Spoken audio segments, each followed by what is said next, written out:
How you going? How's everyone today? I'm a bit hot on the bloody volume on the music. Giving everyone a shocker. How you going, Lauren? You seem to be the first one in the show, and how's it all going down there in Melbourne? Good old Melbourne. How have you been, Brett? Good? Oh, I've been good. How you been? Oh, hello, Lauren. Yeah, you know, like, just trying to stay away from the crowds, you know, because we've got school holidays, and there's been a good influx of people coming in, and I think they're all off to Stradbroke Island, you know, so it's been a bit of a busy weekend here in Cleveland. Yeah. Okay, yeah. Yeah, and Lauren's still in lockdown as usual at the moment. Oh, Lauren, come on. Oh, how many people are here in the show? Come on, Peps. Let's get on with it. Come on. People just don't know when it's 7 o'clock and the show is on its way. Anyway. Yeah. Oh, God. Anyway, Hello, Lauren she's gonna get us all to herself by the sounds of it. Hello, mate. We've got 3 thumbs up. How you going, Oh. Jason? How's things, mate?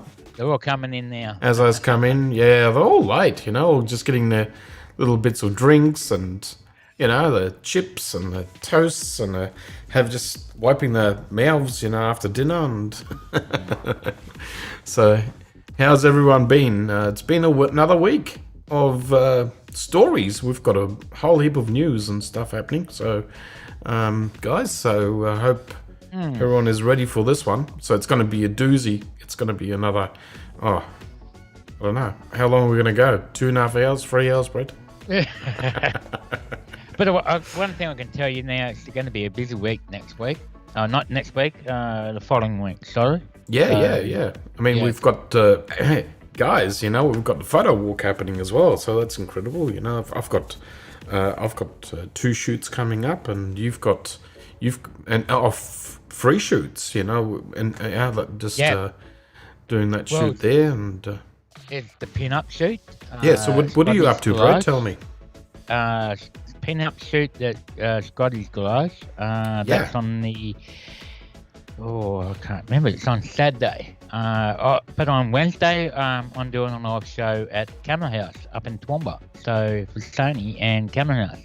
So yep. And then Sunday we got the photo walk in Brisbane. As I was already saying, he's only here for the rants. And Lauren, how you going? And Sharon is here as well, and Riss has popped in as well. Yeah, it's good to see everybody. Yeah, F1 is on? On what channel is F1 on? Oh, you must have Channel 10. I don't know. Is it actually on live TV? Foxtel, you said. Foxtel. There you go. You've got a booking. Okay. Interesting. What booking have you got? No, it's good. Well, do not tell me who wins the race, but I mean Hamilton, obviously. Let's hope he gets a flat tire or something. It's too often that he wins. It's just constantly, Hamilton always wins. I mean, what is it now? Like his 5th World Championship? He's already won it, so why bother? Yeah. Yeah. Unfortunately, I haven't been following the F1 lately this year at all. Yeah, we need some Australian heroes, like some good old guts behind it. Ricardo always seems to be 8th at the moment with his Renault. So anyway, well, F1 is boring, says Jason Murray. Well, I come from old school, Jason, and back then, at least people got burnt in their cars, and there were smashes and crashes, and they all had to have some kind of know-how of what they were doing. But now when they show you the picture, above the cockpit, and they're showing the steering wheel, I mean, it's just all the whole thing. It's just sort of like a stroll in the park for them, But not saying it's easy. Formula One is not easy, but they sort of got it locked down a fair bit now for safety and everything. I have to say the F1 is not nowhere near as boring as the V8 supercars. I can't follow that at the moment. Has that become boring? Yeah. Yeah. See, I'm just not. Yeah, I've never been into it. Never been this Ford Holden fanboy. Yeah. Well, they lost all the cars, like the Nissans and the Audis and everything, and they're not even in it anymore, and it's back to the Holden Ford. Yeah. And I'm going, well, how can it be Holden Ford? We don't have Aussie-made cars here in Australia anymore. So remember when Jaguar was there for one season, or was it one season or 2 seasons? Then they actually, they threw everything at it to win. For V12 engines and all that, Yeah, but anyhow. Yeah, Jason says it's too predictable, and I agree with you, Jason. I mean, it's always a 1-2 for Mercedes, and then it's, whoever else wants to come afterwards, who cares? Red Bull's maybe third or something, so, so it goes to show you. Look, guys, I can't, can anyone let us know about the audio and making sure that we are running okay here and the picture is okay on YouTube? I just can't get a picture up at the moment. I don't know what's happening with why my internet is just fallen to bits at the moment, so no idea. But my web browser is just dead and frozen, so yeah. Actually, I'll just turn the volume on and see what I can hear you. Can you hear me? 1 2 1 2. Sounds good, says everyone. So, that's good news. It's Canon versus Nikon versus one Sony when I was able to photograph. Well, that's all changing now, and I'm going to talk about that. Bit of news, interesting stuff. Okay, well, let's get the show on the road. We've been in pre-show for now 7 minutes, so about time we flop out of this and get the world connecting. All right, so we'll see you after this and the full show.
And we're back.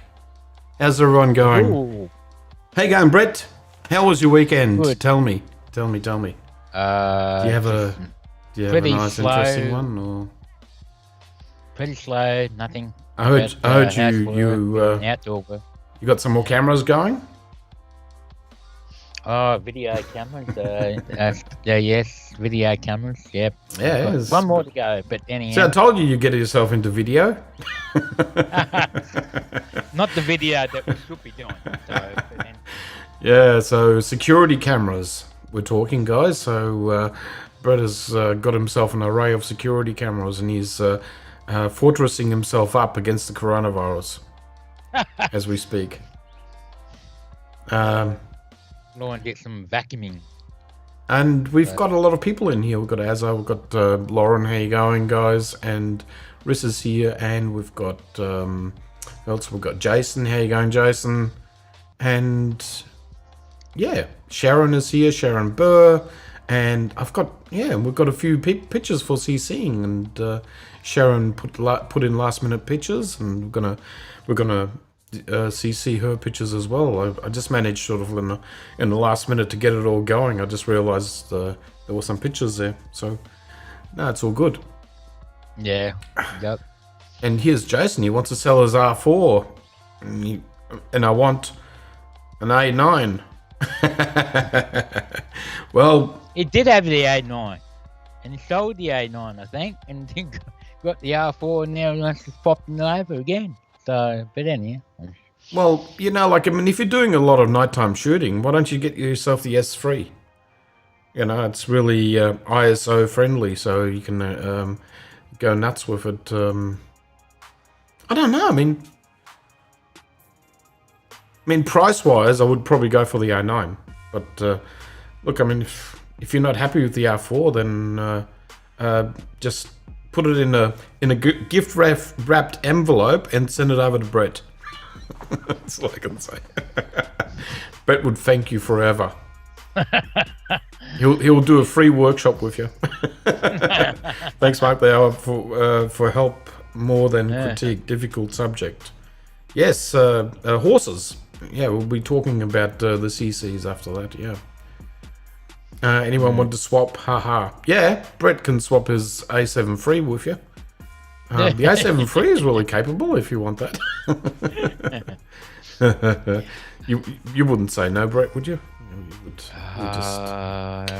Yeah. You would give it up. Tough decision, but yeah. And there you go. There's Bill. How you going, Bill? How you going, Bill? Hope you got your mask on when you're talking to us.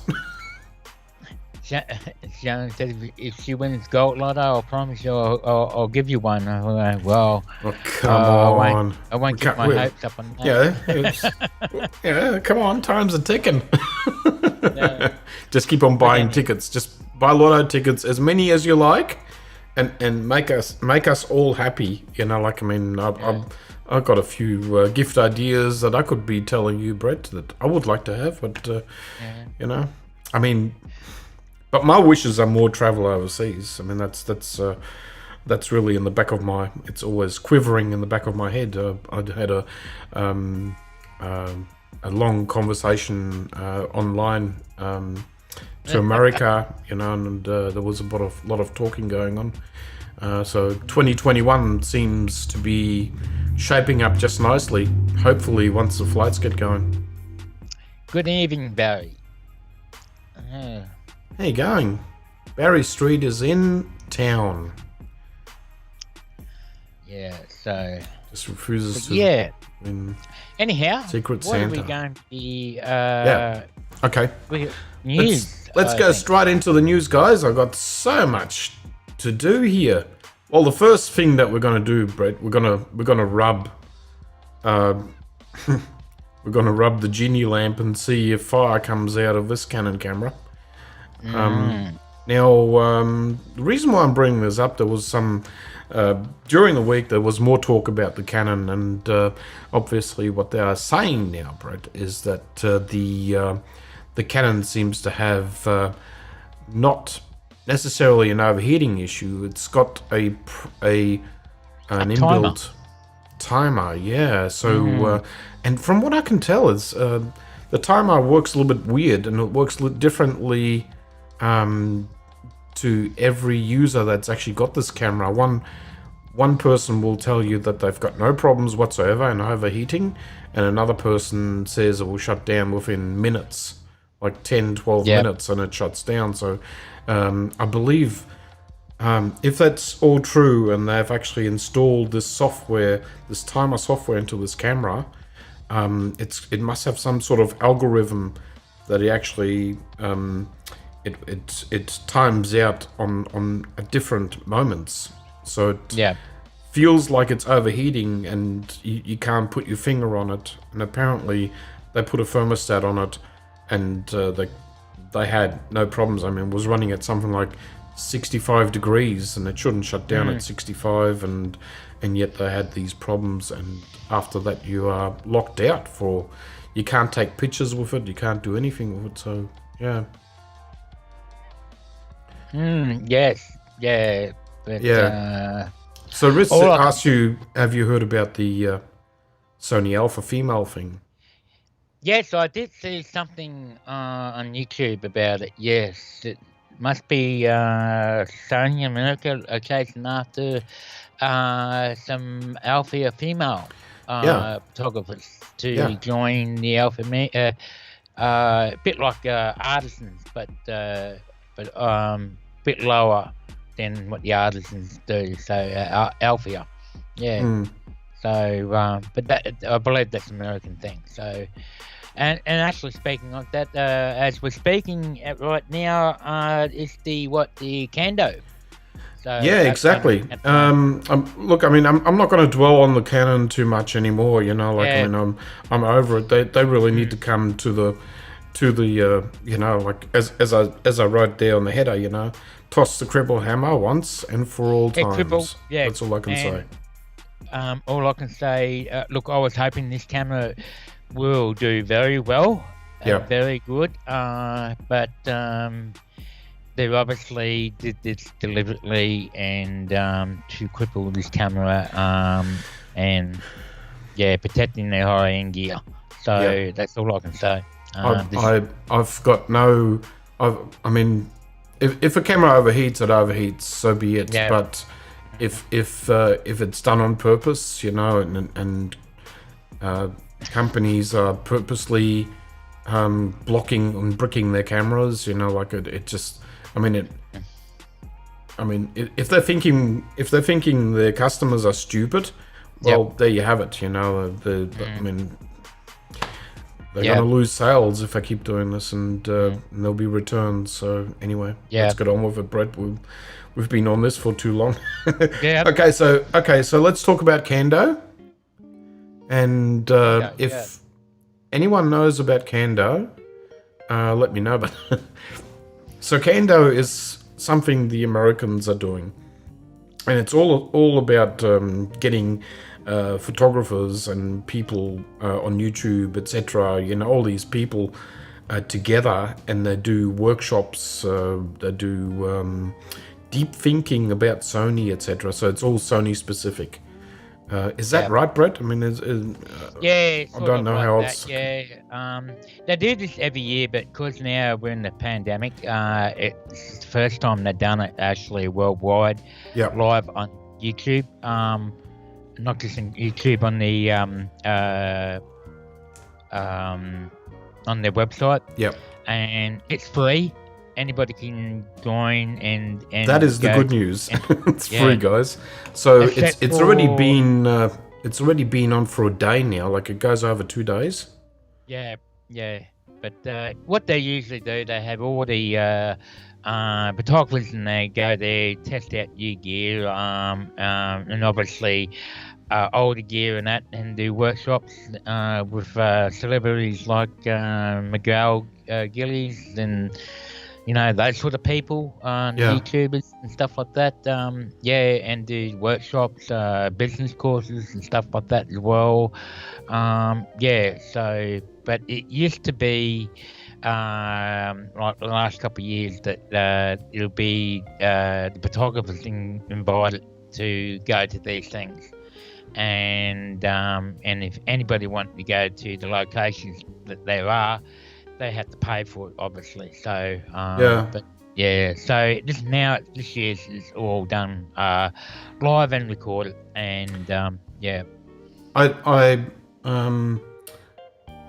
I'm sort of, in the past years with Kando, it's always been the case where they've always done a Kando weekend, and then shortly after that, they would introduce something new, like it would be a new camera or a new lens coming out, and I'm sort of hoping that this could also mean that we've got maybe something coming, but it's all conjecture at the moment. But usually Kando, they do secret testing and all that. They all get together and they all get to handle that new item, should we say? And then shortly after that, it's revealed. So I don't know how it is this year because it's it's all online. So that's the problem. Well, I can tell you now the A7S3. It's definitely going to be one of the things they're going to be talking about, and doing workshops with and all that sort of stuff. So as you can see, Mark's putting up all the times and the events. But this is American time, guys. So this is all American time, and also you must register. At Kando, and you have to. It's a bit. The website is not really designed really well. That's all I can say. So you got to do a bit of fishing. I would say it's not easy to find out what's going on. But there are workshops in there and all that. It's all free. There's an orange stage, a blue stage, and a purple stage. Purple stage. So they got, they got all these. They call them stages, but it's just basically online live shows. So if anyone knows these people, and you can do. I mean, let's just pick one out. There's a portfolio review with Brooke Shaden. That sort of stuff. It's interesting. When you go to the website, the Kando website, and register, you can also send some photos in for CC, and exactly. and you'll have these the commentators and the hosts and all that will be doing critiquing your work. So. Well, all I can say is good luck with it. I mean, there's going to be a fair few people that will be putting up the images, so it's it's the luck of the draw of the lucky person is going to get CC'd. But I think they're also giving away prizes and all that. So go online and have a look, guys. After the show, the website and all that, everything is down in the comment box anyway. So Anyway, let's move on. I've got another one. The news is that Sigma is going to bring out a 100 to 400 mil. I don't know. I'm not sure if you saw that, Brett. I didn't see much of it, but just looking at that price tag and going, wow, okay, that's pretty cheap. That's. I don't know how Sigma is doing all this, but. They've already done that last week. We showed the 85 1.4 at an amazing price level, and now they're bringing this one out 100 to 400 f5 to 6.3. That's a knockout price. That's incredible. If the lens is that good. Pretty small too for 400 millimeters. Yeah, exactly. Yeah. So, Unless this guy has got really big hands. But I just, they've worked out a way of how to reduce sizes in the lenses. I wonder if they're going to share that with everyone. I saw the reviews of the what was it? The 85. 85. Yep. It's interesting. Yeah, how they talk about that it's better in the in a lot of ways it's better in the 85 GM Sony Yeah, 1.4, but it's really soft in the middle. So I'm not soft in the middle sure about and that. sharp on the Yeah, outer. Hmm. yeah. So Yeah. I it's mean, a bit. nevertheless, I mean, for that price, like it's. I mean, you're getting you will get an amazing lens. I mean, price wise, Yeah, yeah, just don't, like I mean, you get what you pay for. But I just always, I mean, I've always said this about the GM, the 85 GM 1.4, that I've felt it's a little bit soft, and there was a YouTuber that actually talked about this and said that the 85 was actually soft, and in comparison to the 85 Sigma. So interesting, So I just don't look. I mean, we're doing, that's pixel peeping, in the end. If you're just looking at the picture, you look at the image. Standing by itself, you will turn around and say, "Wow, the 85 GM is super sharp." But now it's a few years down the track, so maybe a version 2 might be on the approach. Yeah. How you going, John? John Gatsby has come in as well. Yeah, so we've got a fair few people here. I'm just gonna. Yeah. Yeah. Shannon just said they hope they're as gentle as you guys with the CC LOL. Probably not. Well, I don't know. And I've never seen a CC done at Kando, and this year it's very different. Where everyone is stuck in front of a screen, so they've got to be. they've got to come up with ideas and stuff to talk about. Yeah. Mm-hmm. So, My f stop on my 50 to 500 mil is better than that, says Riss. Yeah. Yeah, but I mean, you will not have that. The AF will not be as fast as this lens because it's new generation. I would guess. Yeah. I really can't say much about this lens anyhow at the moment because I haven't used them, I haven't seen them or anything like that. So, but it's just something to sort of I mean, it's something to look at. I mean, when you think about the amazing range of lenses that we can now put on our camera bodies, come on, like I mean, it's just basically bowled everyone over, and no one has got an answer for what Sony can do now. I think. Other than, well, the only one that comes close is Canon. Canon still has got the EF lenses and R lenses now and all that, so it's all adaptable. But yeah, quite interesting. Yeah. Okay, over to the next story. Okay, so maybe not mainstream and maybe not too interesting to photocentric photographers, but when you talk about video work, etc., and you want interesting lenses, Samyang has just rolled, or they haven't actually announced this. These are leaked pictures, Brett. Believe it or not, but these look like full product images.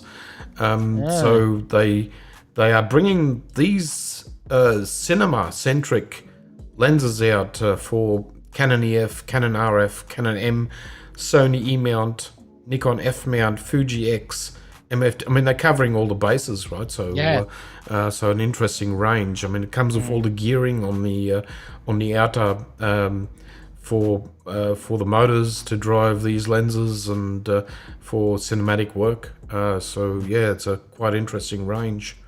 I've got another screenshot here, so there you can see it a bit better. So it's going to be a 24mm, 35mm, a 50 and 85, and they're all at a T1.5, which is I don't know what a T1.5 is. What is that? I mean, that would be something like an F1 or something, like an F1.2. No, not that much. No, What was it? The T stop what?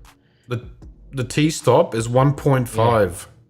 1.5, that'd be something like around about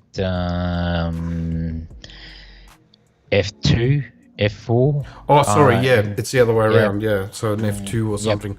But it seems like all these glasses are going to have the same f-stop value, so all at T 1.5.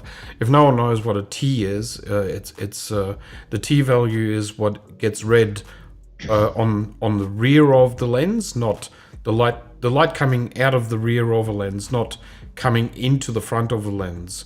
An f-stop is what comes into the front of a lens. A T-stop is what comes out of the rear of a lens, and so it's going to be a lower, calculable. In other words, T-stop is actually the true light that comes through the lens Yep. to the sensor. Yep. It's the exact measurement what's coming at the rear of the lens to the sensor. And I always find that interesting that it's always important for cinema lenses, but it's not really so important for photographers. And I've always found that strange because it's just as important for a photographer to know how much light comes out of the rear lens and goes onto the sensor. Yeah. It's never talked about much. I mean, we've only got one.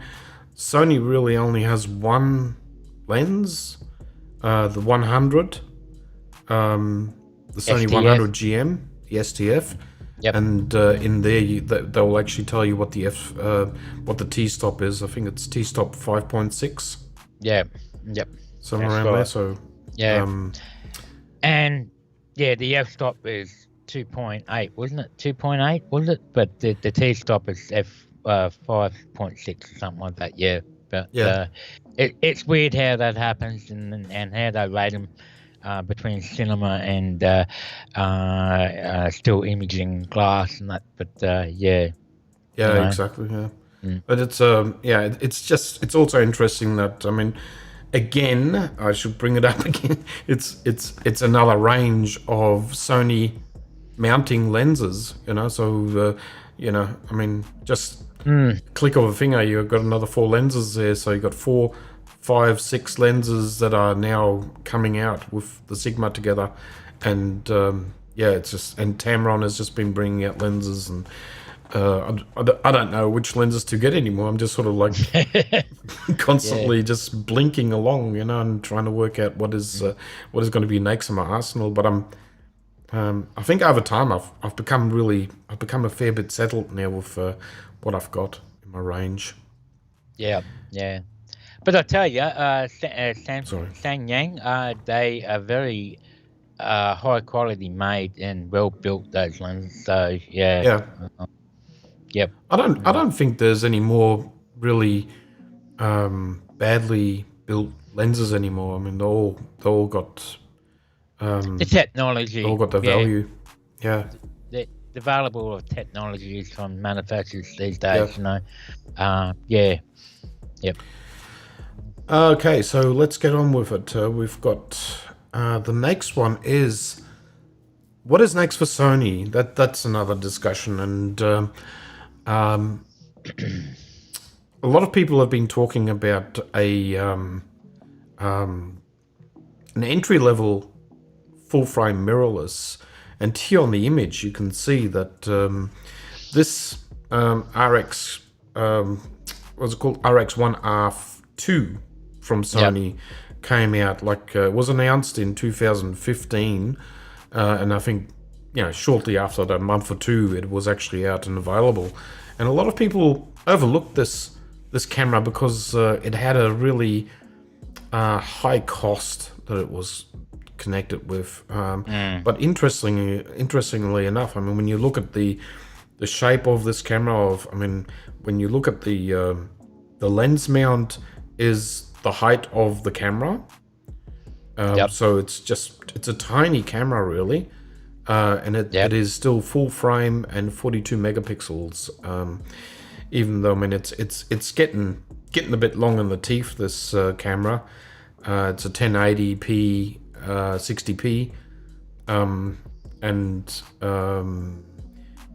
it hasn't got a flippy screen, etc. So I'm always, when I look at this camera, I'm always thinking, well, maybe this is going to be the next camera, might actually be the update. I mean, everyone is talking about the A5 like Yeah. A5 series camera. What do you think, Brett? Will that happen? Well, actually, you know what? I've never really seen much of this camera till now. Yeah. That you're speaking of, but and this is the one that you said that it never really took off, did it? It never really. No, I've only really. I've seen it at Sony events, and Maurice, the sales rep here in Queensland, he had it with him a few times and was using it, but it never, no one ever really looked at it. No one actually wanted to use it. Like, it's got a pop-up, a bit like the RX 100. It's got a little, it's a rangefinder sort of camera where you actually got a little pop-up telescope viewfinder. I just always thought that this was an interesting full frame camera. I mean, this is almost pocketable, I mean, as if in when you look at full size sensor. Yeah.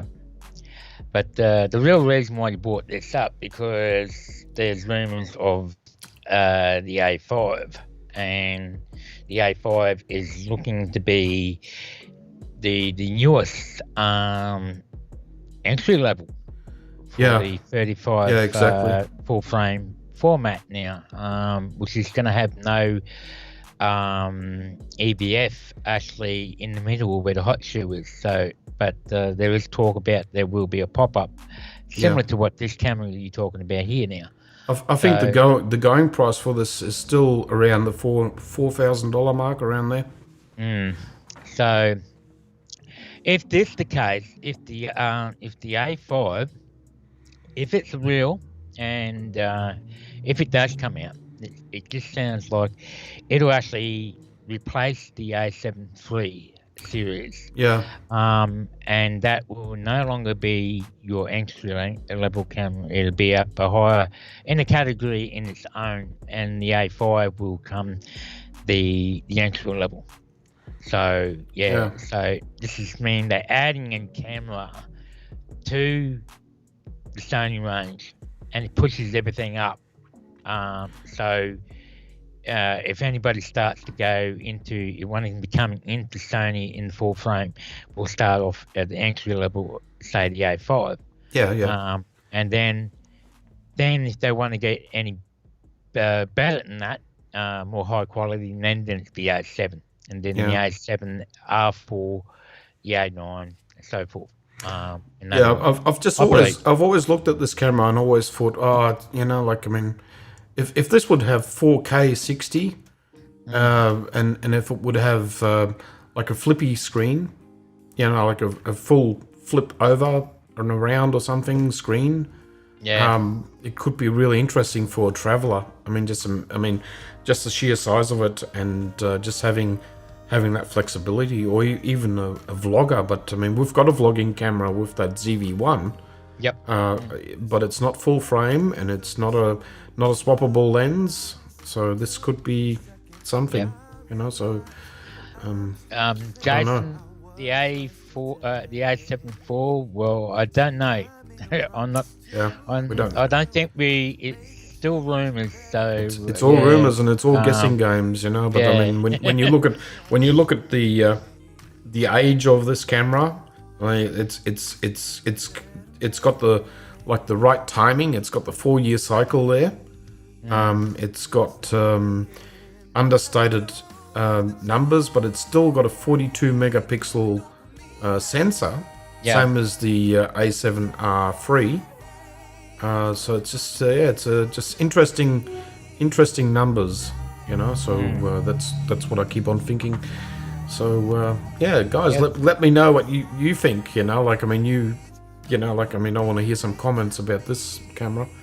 But see, I've never been really into rangefinder cameras. I don't know about you, Brett, but I mean, I always like bridging cameras with the EVF on the top.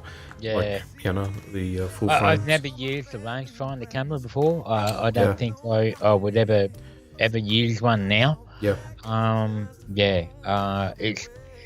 Yeah, I mean, Leica still brings out rangefinder in their cameras, in their latest cameras. It sort of throws me off, how, Well, it's all taste, and people.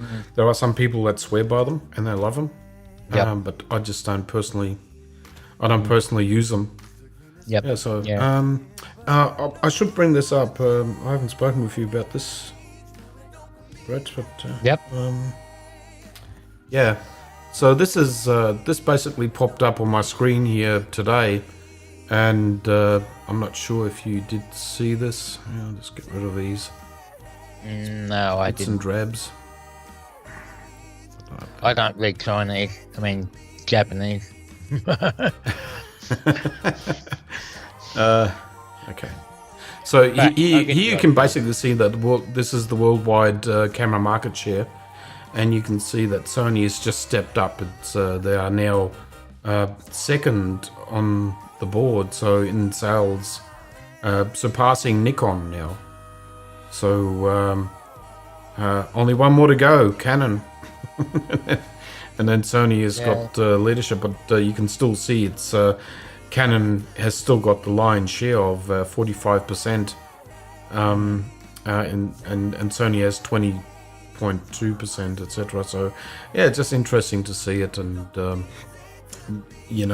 you can also see which direction the market is heading as well. Like there seems to be more people going over to the Sony platform, and especially now with all this Canon stuff happening. There's just a lot of people thinking about this S3 for sure for their video work.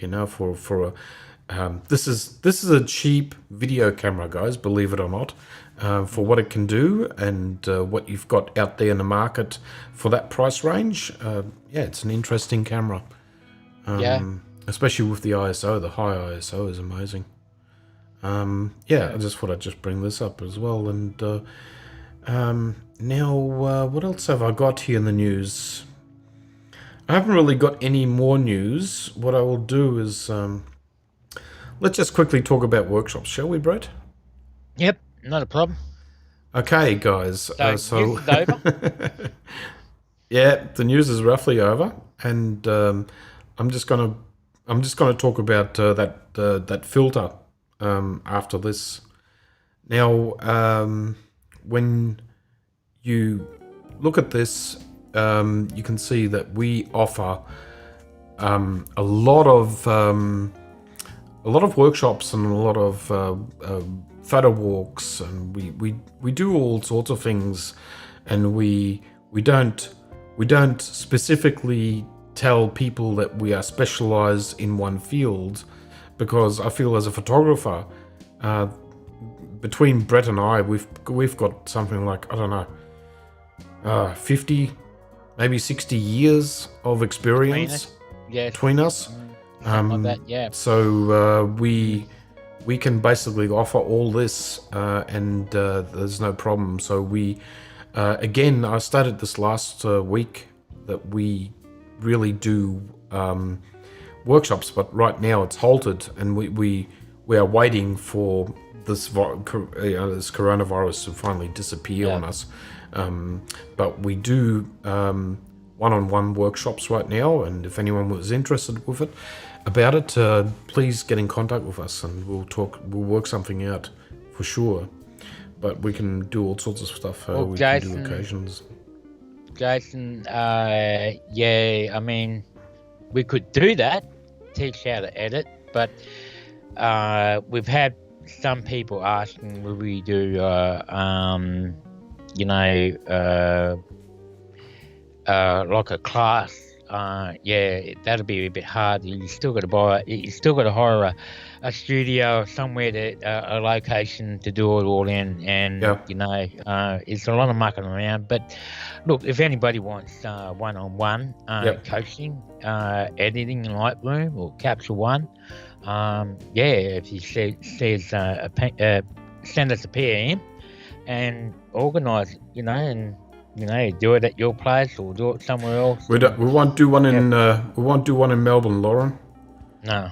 Not in Melbourne. No. Well, maybe one day, but you have to pay for our trip and accommodation and food, and then we'll come.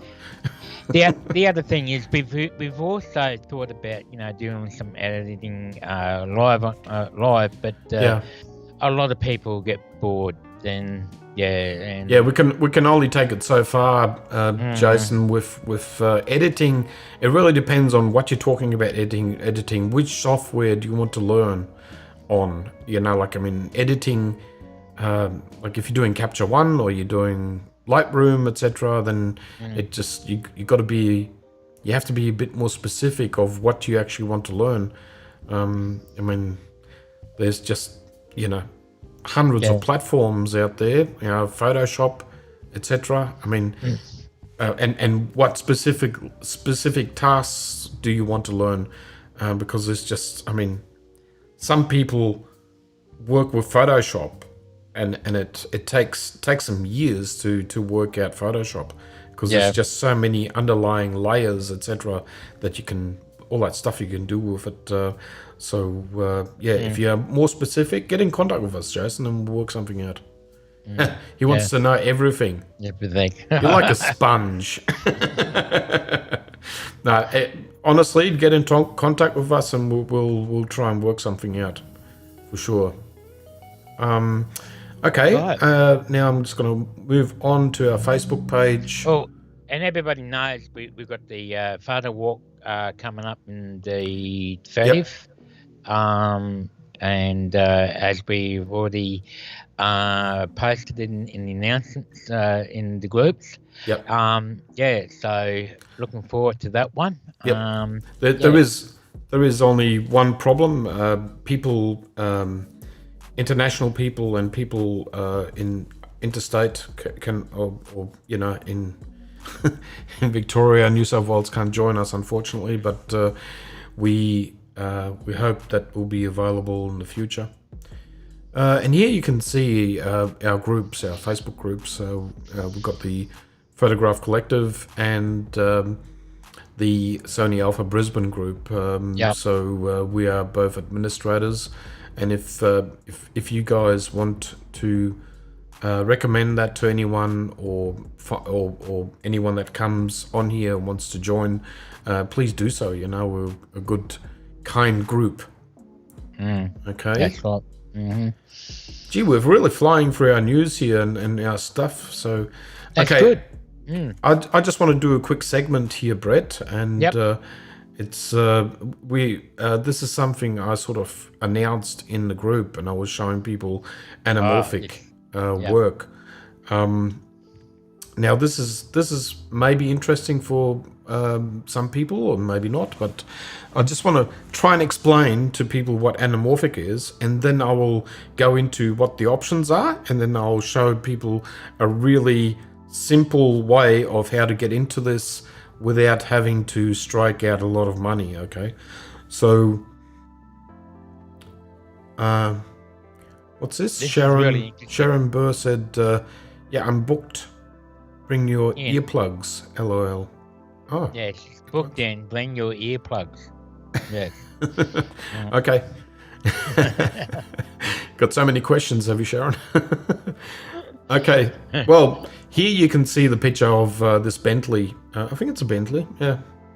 Now you'll see the anamorphic look is basically the stretched out limousine, which is vertically stretched. So it's stretched that way.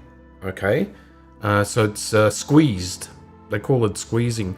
And also you will see the lights, the headlights have got this blue or this light streak going across, and you'll if you remember, maybe you've seen this in movies or so, like especially like something like the latest Star Trek movies. A lot of sci-fi movies are actually using anamorphic look, and you'll see that. I mean, sometimes it's just overused and they just go crazy with it.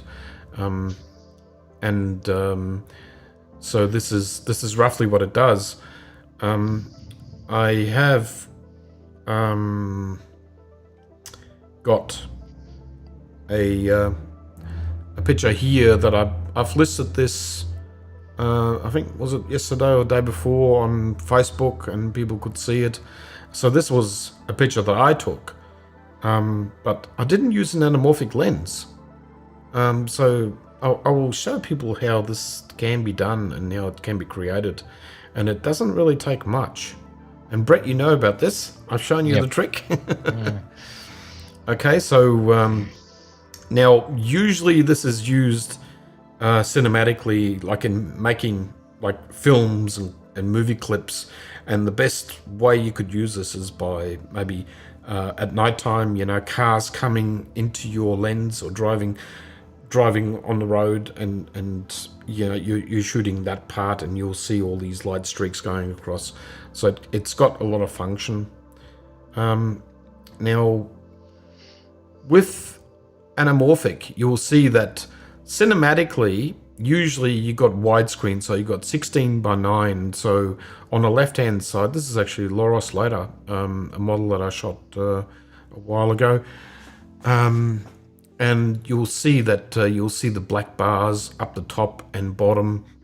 So it's basically compacted this way, but it's not actually squeezed or anything like that. So you can see the circle and the triangle there, just so I can explain to people how this works. On the right hand side, you'll see the anamorphic, where you will see the face of Laura is now basically pulled upwards a little bit, you know, so you can actually see the action. When you look at the circle, it's no longer a circle, it's almost ellipse. What is it, an ellipse? And the triangle is now stretched out as well. So in other words, you'll see this is an anamorphic action of what a lens would actually, an anamorphic lens would do to a picture. And you will get this kind of interesting cinematic look, where everything looks stretched out and looks much taller than what it actually is in real life. People that make movies, you know, they love this sort of stuff. And anamorphic lenses for cinema are fairly expensive.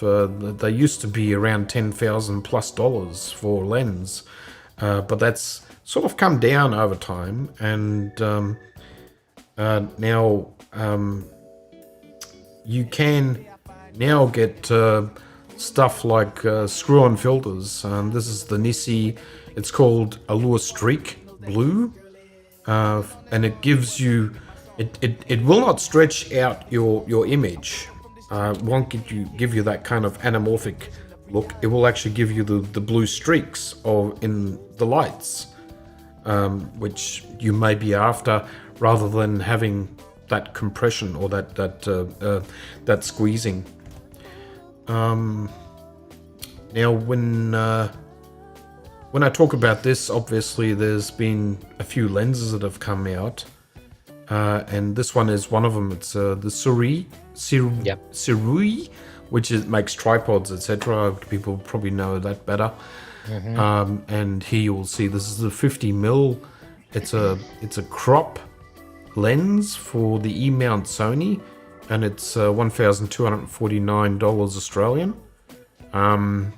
So that's an option that people can look at, and this will give you anamorphic, like an anamorphic image. And how they do it, how this lens looks, I've never had it in my hand, but you can see it's sort of like rounded, and it's curved, and obviously it's higher than what it is wider in the actual frame. So that makes it possible. Okay, so I'll move on. Now, the Nisi price is $179 US. That's a US price. So that's a screw-on. That's a screw-on filter, like an ND filter or whatever else you would want to screw onto your lens. And all it has is just these blue lines on it. Now, I sort of looked around on the internet and I found another one which is called, it's made by Prism Lens FX, and they've got the same looking, interestingly, same looking streaky filter, and it's $65 US all of a sudden. So it sometimes pays to have a good look around instead of just jumping straight away on the first gimmick that comes along. Now, in order to create Anamorphic, and I've shown you that website, Brett. I didn't actually list this website where they actually give you instructions of how to make one of these. But basically, it's black cardboard or black paper that they cut out, and you'll see it looks like the right-hand picture. So normally a lens is circular, and this oval shape will give you the anamorphic look. Okay, and what they do with that then is I'll show you in the next step. That what they do is, hang on, oops, I've got a picture open here.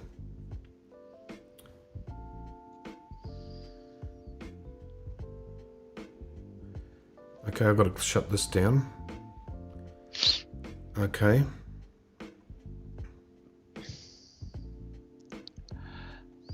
Okay, so this is basically what you want to do is, I can show you this on my camera of how I did it. Now, if you see on the lens, there's actually a bit of, and this is fishing line, guys. So what I did, I screwed on a UV filter, and then I put like a band around it, and then I put a fishing line straight down, like a vertical line going down, and it's on my 50mm Zeiss, so you don't want to get a really ultra wide lens. You want to get something like 50mm and up, say 85mm, something like that. So the actual streak is actually longer. And then all what you do is you shine a torch into it or a light into it, and that will give you that impression of like that image that I put up in Facebook. With that, all I got was just it's just simple fishing line. It's what is this one? 0.47 mil fishing line, and it's just. I mean, if anyone wants to ever try this out and do it, yeah, give it a try. Sorry, I've got this mirror wrong, but. You know, like any fishing line, you can try it out. There is many ways of actually trying this out. And what they do is, when you look on the right-hand side on that image, that oval shape, you just basically string the fishing line vertically through the center of the hole, and that is basically it. That's the whole trick. You'll get an anamorphic. So with the cost of maybe, I don't know, $10, you will have this this trick happening. Yeah, and that's about it, Brett. I hope people sort of, you know, what we're trying to do, guys, is we're trying to make this sort of like, we want to get your artistic flow happening. We want to get you guys thinking about stuff like this, not necessarily copying all the things that we do, etc., but have a good think about what is possible, what is out there, and what you can do. Yeah. Okay, so with that said, Brett, how about if I do a screen share with you and we can just get straight into it? Rightio. And Sharon says her sound is breaking up. Okay. I've been having problems, as I said before, with my internet, Brett. So I can't actually see how we are performing in the show. Well, to what I'm saying, Mark, we're doing all right, and the delay is not that bad. It's only about it's only about like three seconds. So it's been better than anything else. Oh, that's weird. Like I've been having all sorts of. Maybe I need to shut down my browser and restart it again. Maybe. Probably, I don't know. But yeah. Okay, guys, I'm gonna switch over to the screen share so Brett can do a bit of education about Flash. Is that right, Brett? Yes. Right. Okay, I'm gonna switch you over now. It's been a long time we actually done anything about talking about portraiture and Flash, and I'm going to explain just the basics. Why we use Flash and over say like using reflectors and that, because sometimes you won't just have the light or too much harsh light to reflect back by using reflector. So the Flash or strobes are the most easiest thing to use, and a lot of people, I know a lot of people will actually say they don't understand it and they think it's complicated, and really technically it's not. But yeah, so I'm just going to explain a few things by starting with Flash. So I'm going to show you. Here we got one of the older Flashes. It's been around for the last couple of years now, 6-something years. This is the Yo-Yo Flash. This is very cheap, very basic, very cheap. Oh, hang on, I just gotta. Sorry, Brett, I'm just gonna flip your screen. Yeah. People can see it mirror wrong. Yeah. Okay. I'm just gonna flip that. Oh, sorry. I'm flipping myself at the moment. Yeah, sorry, I'm just 1 second. Okay, there you go. We flipped? You're flipped. Right, there we go. There you go. So this is the Yo-Yo. It's a very cheap Flash. It's about $70. You can buy it on eBay or Amazon for yeah, and it's fully either this one's not TTL, but I believe to teach anybody how to use Flash, use it manual before you use TTL, because it'll actually teach you how to use Flash. So, but anyhow, so the reason why we use Flash is when we either wanting to light up our subjects, or we need fill light. If we backlit our subjects and stuff like that, you can use a trigger, which I'll show you.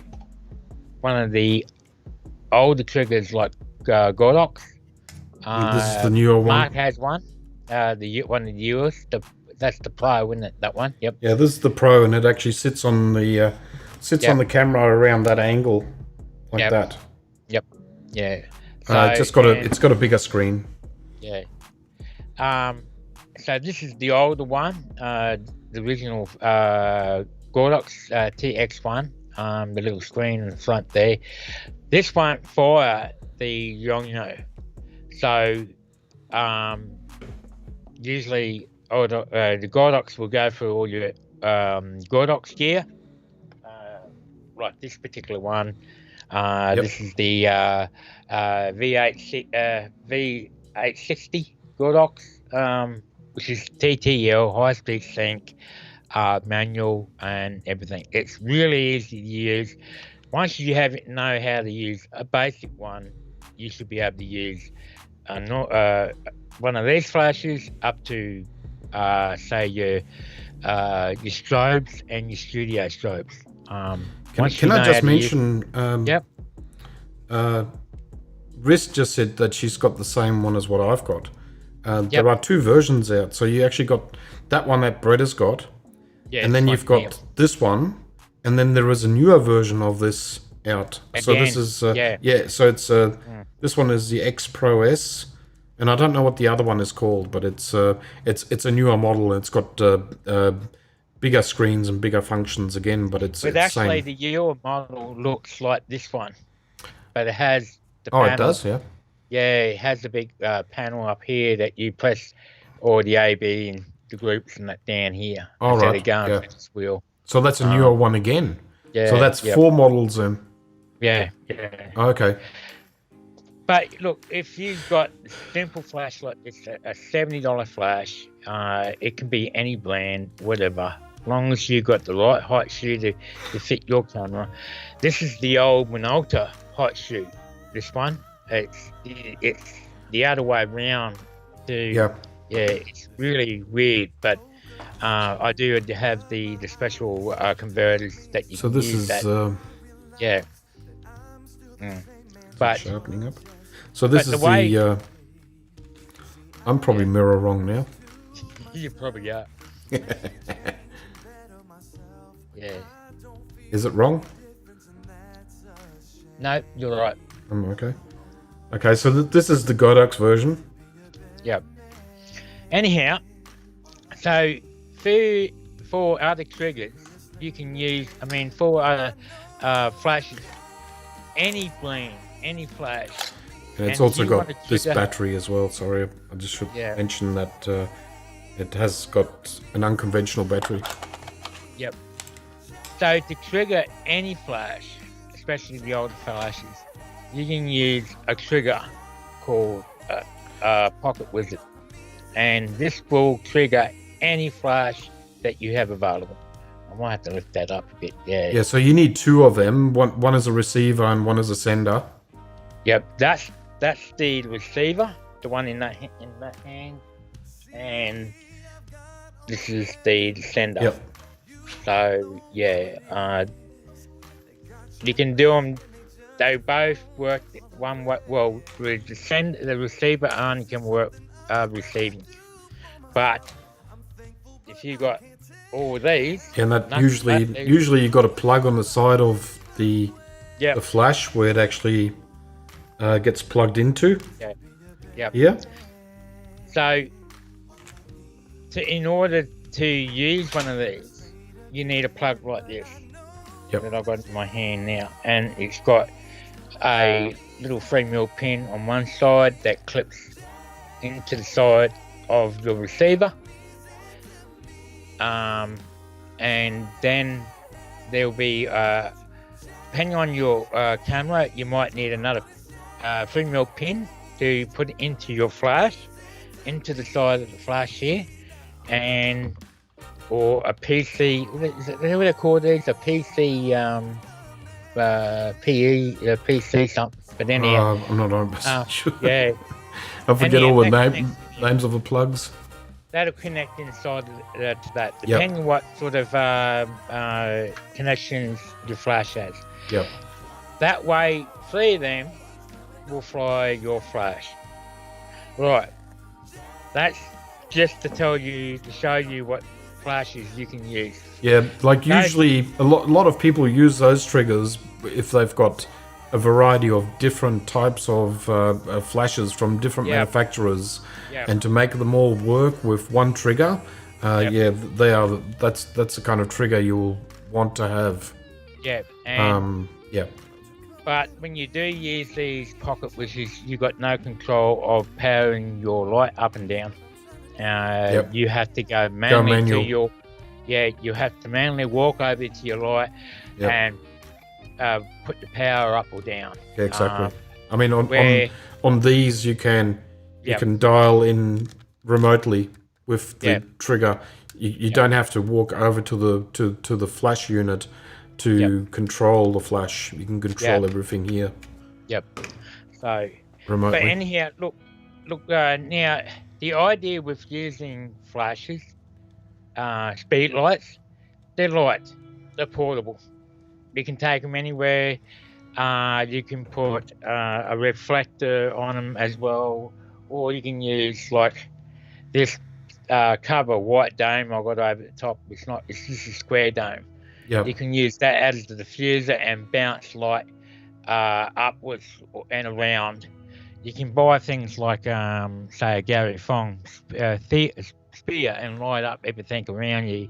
Good old Gary Fong. He's Yeah. been around for years. Yeah, and I still use that from time to time to go find spear is really good. So, but now I'm going to explain. A lot of people think using flashes is very, very hard. It's not. All you got to do with a flash is make Now sure. listen to this, Riz. All you got to do is make sure, depending on, doesn't matter if you've got the flash sitting on top of your camera or off on a light stand, right? Now, when you go to use flash photography, you need to set your overall ambient light exposure. It's your global of what you see in the image, like you do on any other shoot that you do, in natural light. Once you've got that balance and the exposure right in the background of your subject or in front of your subject, whatever, you just correct that and then take a shot and then make sure, okay, is that exposure right? And if you got your highlights right, if you got your shadows, you set it wherever you want. When you use a flash, when you turn it on, then you would take a guess how much power you might need to the scenario, and then you take a shot. Have a look at it. If the flash was overpowering, you've got to turn it down. And you just keep turning it down until you balance the light out to whatever you want to do. That's simple as that. You turn the power up or you turn the power down, depending on what mode you're on. If you're shooting in TTL, that's through the lens light metering, it'll do it itself, and you can take a one shot, and the speed light will work out how much light it needs to put out to make that exposure work. Once that happens, and you're happy with that first shot, what it gave you, then you can press a button. It's called what is it called? TCM, and then that you press that, and it'll go to manual and lock that exposure in, and then you don't have to worry about it. You just continue to shoot on unless your ambient light changes. Yeah. And that's when you need to go back into either to bring your exposure up or down, depending on the situation. So guys, basically if I was going to take a picture of Brett now with a flash, I would basically aim my camera at him and I would take a picture, and then I would look at my camera and I would adjust the background to what I'm seeing or what I want. And once that is dialed in, that's all you do with the camera. You don't touch the dials on the camera anymore. You don't do your shutter speed, nothing. Just leave it the way it is. And then you adjust the power of the flash to brighten up Brett, to get Brett in the right light. So the flash is only for the foreground. The camera is for the background. Anyway. Anyhow, I'm going to share an image. And is that coming through now, Mark? Oh, what happened to us? It's all right, I'll fix that up. Okay. Right. There we go. Now, I shot this last year. I did a paid shoot for a family to do a family portrait while the family was together, and so forth. Now, this was out in the country, and here we've had some bales and that set up and everything, and this is where I was testing out the light. Now, if you look at this picture, nothing's been edited on this photo. This is how it is directly out of the camera. And then you can look and see it's backlit, and the couple are underexposed. They're in Yeah, the so shade. here, right? guys, you can see that the background is exposed properly, the foreground Yep. is exposed badly, so it's not right. Right. Okay. So this is how you would shoot. You always shoot for your ambient light. I didn't shoot in portrait mode like you blow the background out, because this they hired me because they want to see their backyard. This is their backyard, and they want to see all You that. should have blurred it all out. F1.2, Brett. Yeah. Well, these people hired me because they seen my work, and me being a landscape shooter. I mean, I could. There are some shots that I did do portraiture and then blur it out, but they were like headshots and stuff like that. But in general, shooting couples and the family all together on the hay bales, they want to see all the land in the background, right? So this is where landscape comes in really good. Yeah, and that's probably really important to say that point too, Brett, where you have to listen to your client of what they want, and listen good, because if they are coming from the country, they want to show off the country. Yeah, that's right. Or if someone lives in a city or works in a city, they want to show off what is in the background, the cityscape, etc. So that's correct. That's your client. Yep.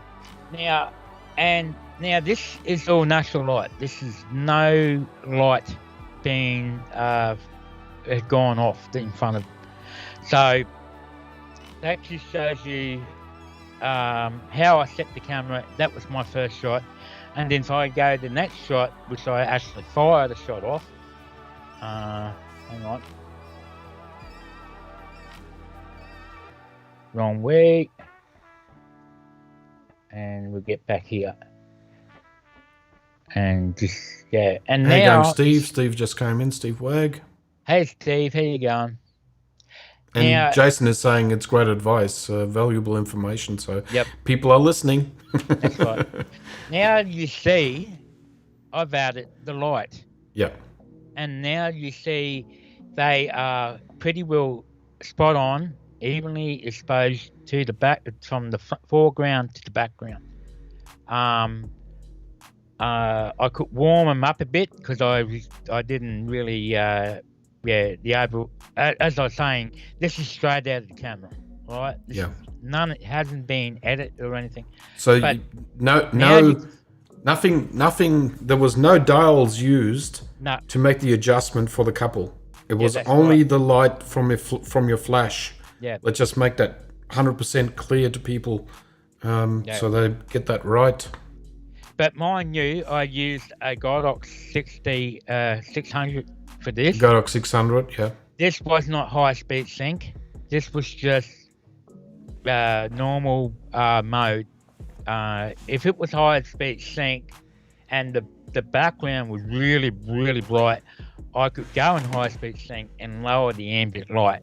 And that means you'll be shooting somewhere around about 8,000 a second to make it more dramatic. And then you're relying on the strobe to light the scene up. Yep. But here I'm using the light to fill in, not just light them up. I'm using the fill in as well. Yeah. So it has to be complementary. Yeah. You don't want to go all the way up on your light level and just flash as hard as possible. Yep. Because you'll blow out the couple. So you've got to make the adjustments. And mind you, this has had a big 82 centimeter softbox as well. Okay, yeah. So so you do lose a bit of light with softboxes and that, especially out light. So I think it was up like 1/8 of the power on the Godox. I don't think it was even up that high, but because the sun is going down, you find you got to turn your light down. The less light ambient light you have, the less you got to turn your light down. Yep. Because it just gets too powerful. But anyhow, that just goes to show you. If I go back, back to the other shot, you'll see how they're underexposed. They're not that bad. You just got to do it back and forth so people can see why we use flash. I mean, this is the main reason why we use flash, guys. We're trying to get the shadow out of the couple's faces and highlight them and bring them up. See there, that's without the exposure, and the next one will show you with the exposure with the flash. And you can tell that it's done correctly. You're not going to see unnecessary shadow and harsh shadow, and you can also see, like on the farmer's leg, you'll see the sun is actually still hitting his leg, and it's still relative, so it actually looks still very natural. So very well done, Brett, by the way. Yeah.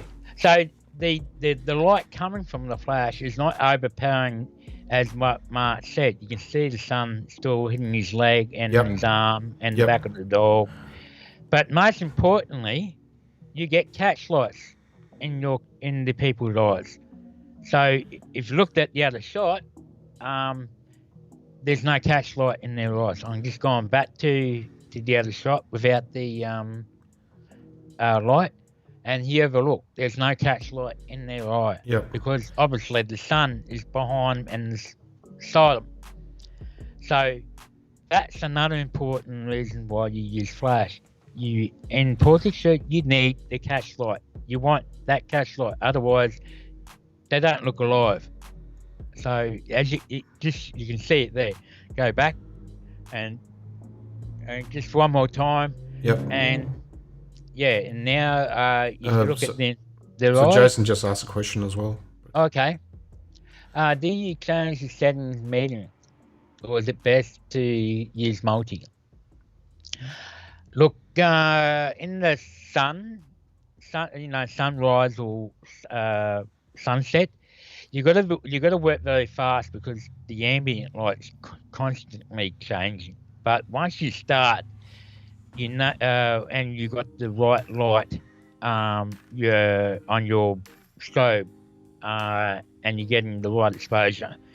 Then you got to keep an eye on your background, and if the background starts to get dark, you've got to change your shutter speed.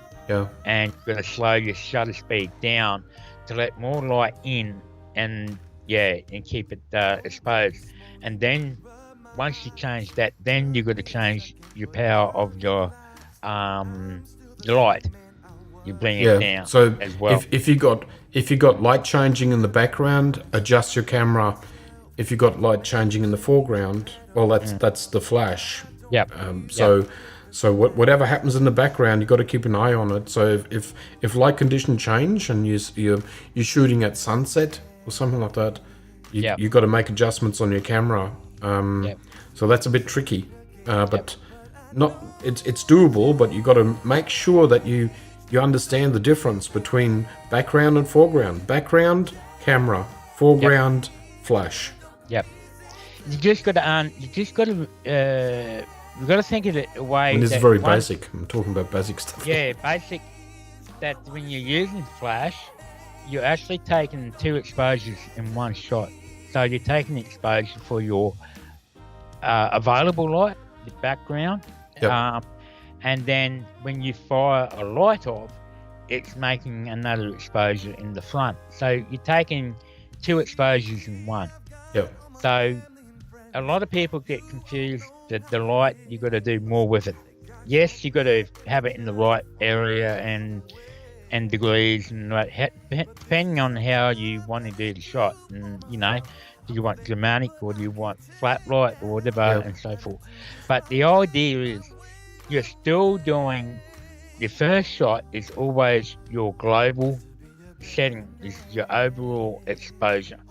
That's the important one. And then when you bring the light into it, whether it's LED, continuous lighting, or it's a reflector or strobe, you just got to turn the power up and down. LED, you would never do it in this sort of scenario. It's not powerful enough. Reflectors, it can be a bit tricky because there obviously was not enough light bouncing in front of me to bounce back to them. And sometimes, usually when you're a photographer and you're on location, you have to more or less decide what feel you want to get out of the image and what products you actually have with you. If you've got a reflector, like a golden reflector or a silver reflector, or if you've got a flash with you, it really all depends what you have with you, and you use the device that actually does the best job at the time. Yeah. Yeah, what's ever quicker and whatever how you work. John, no, on shooting handheld in these shots. So this is just an example. I mean, I shot over 1,000 images that day with this. What was your shutter speed on this, Brett? It was 2/52 f4, 24 mil. Yeah. So but it just shows you even f4, you're still getting enough detail to see in the background. So it wasn't even done in HSS, which is high speed shutter. Yep. Yeah. If you're using a speed like I showed you before, they may not be powerful enough. So you might have to use one of them, but bare light, and you might be shooting 1-to-1. Depending on what. I mean, if you wait for the sun to go down a bit more, then you only need less power. Yeah. So now the reason why Brett shot this at that shutter speed is because he wanted to get to include the landscape and the sharpness of the background. If he wanted to shoot at aperture f1.4, for instance, he would have had to go high speed shutter speed and bring up his shutter speed. I would have but it would have blurred out the background, so that's why we don't do that. I would have to be in high speed sync to do that. So but Mark and I decided what we're gonna do. We're gonna have a little session. This is just the start of a series we're going to do with flash photography. We're going to start. I mean, we're going to go from flash all the way into high-end strobing. In studio and everything. So that's for other shows later on, but this is where we're starting off, and just giving you an idea that, and trying to tell people there's nothing to be afraid of using flash. It takes a lot of learning, but it's once you understand it, you'll go, why didn't I do this ages ago? So I mean, later down the track, we'll in the next sessions we'll be talking more about strobes and stronger flashes. Basically, strobes are just basically there to have more power, and you can start off with something like an AD200. I'm just going to stop sharing screen, so you bring us back up while you're doing that. Sure. Let's bring this up. And here we go. So you can basically purchase a set like this, and it comes with its charger. It comes with the strobe bulb, and also with a Fresnel head as well. So it's you can use it as a flash or as a strobe. So, but we'll talk about this another time, okay? But this is the AD200, for instance,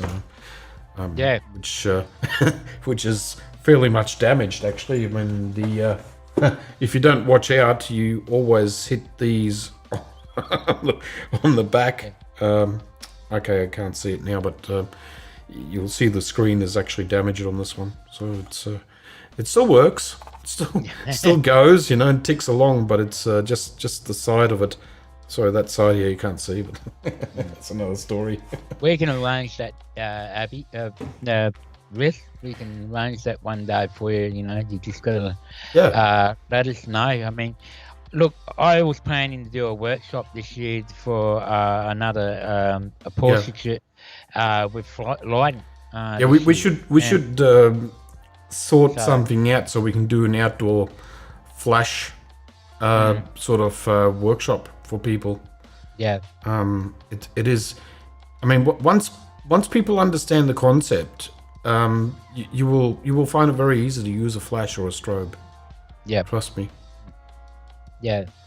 So I hope that was helpful. I tried to make it easy as I could and explain how it was works. good. But has anyone got any questions? That's what we want to know.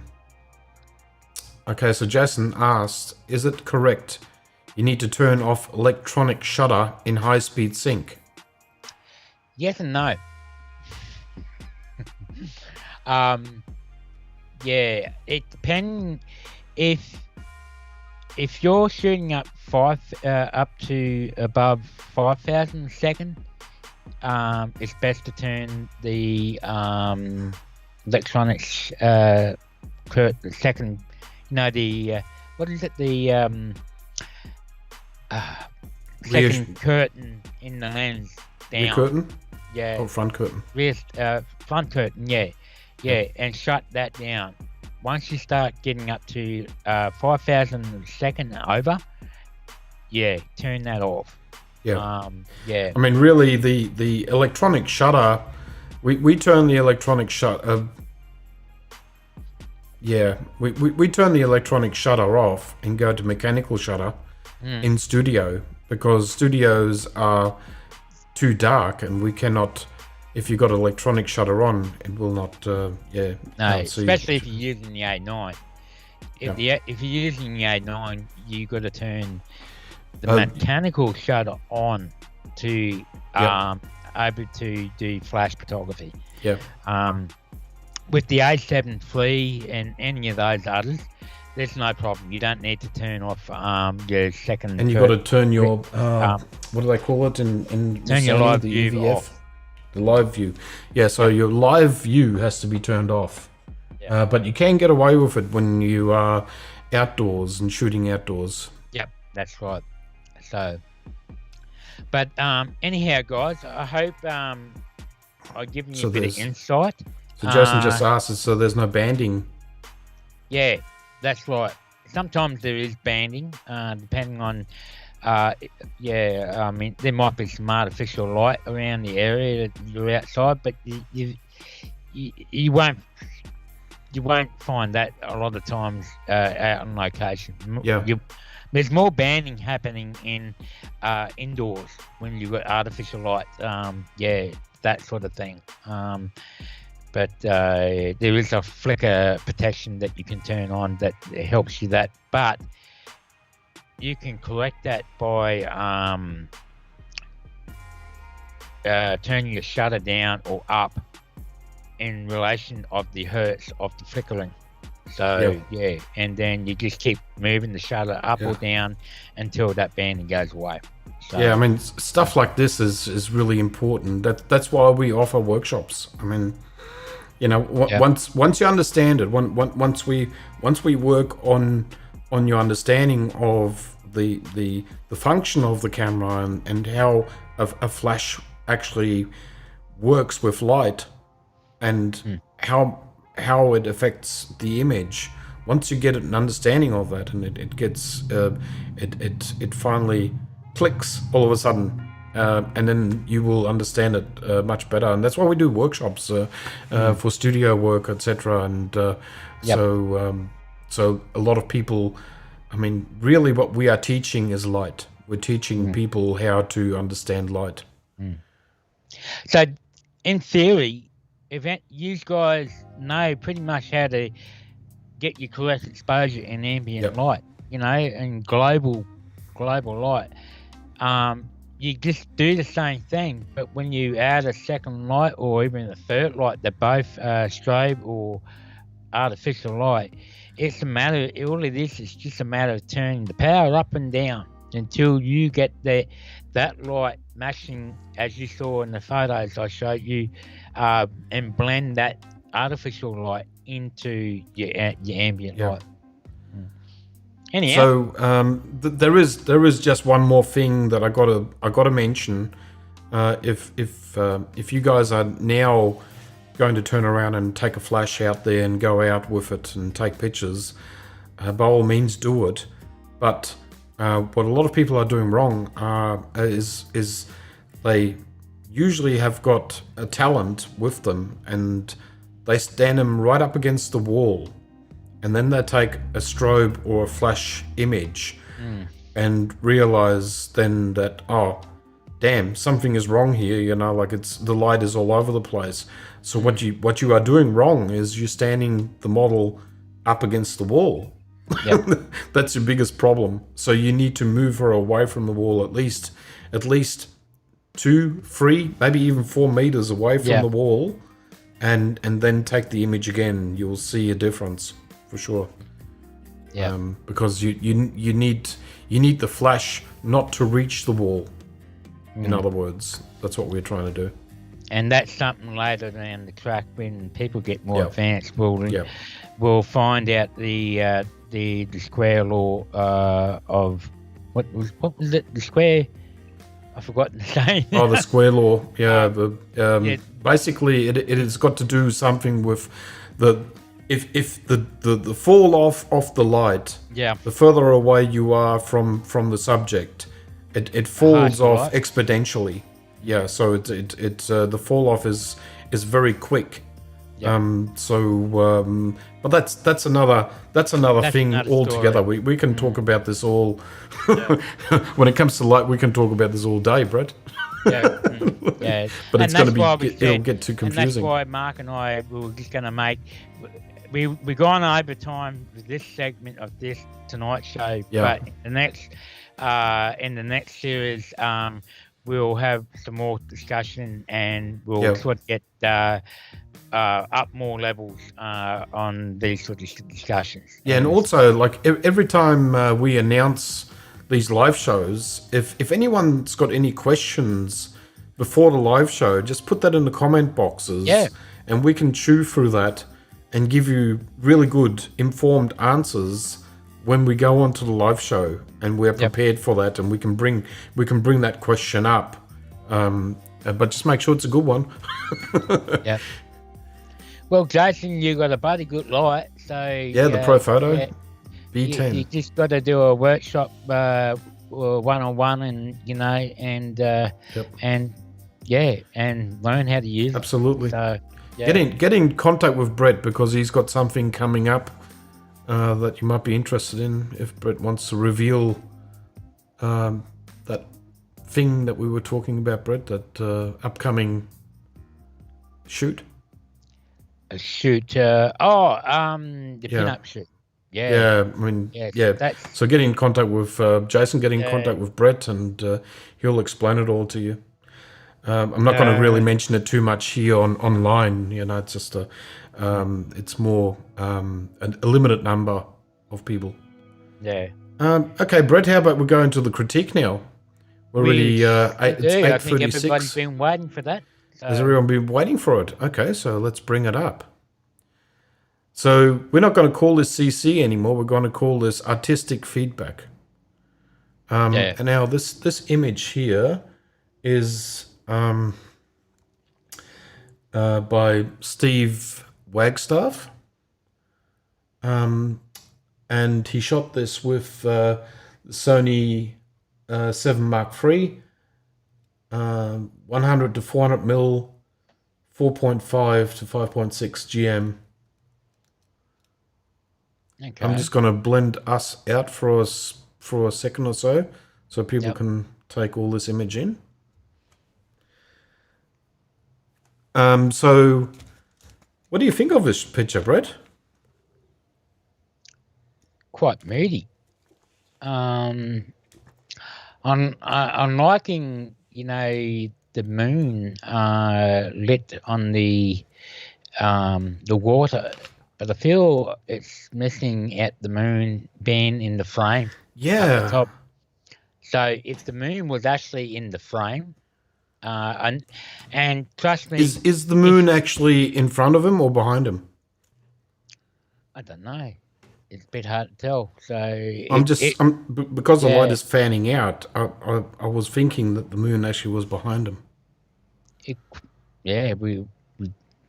Well, usually if you look, if you got that line coming towards you in the frame, that's usually mean the moon is either right up the very top of the frame. Yeah. And looking towards, because you never see light pointing away from you. Yeah. If you know what I mean, on reflections, it's always coming towards you.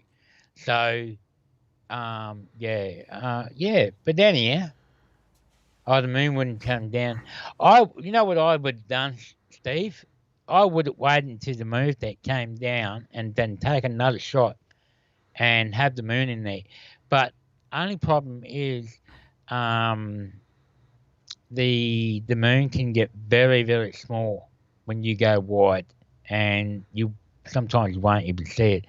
So you might would have to done is take a picture of the moon that night with a long telephoto lens, and take a second shot, and then do a composite and add the moon in later and make it look bigger.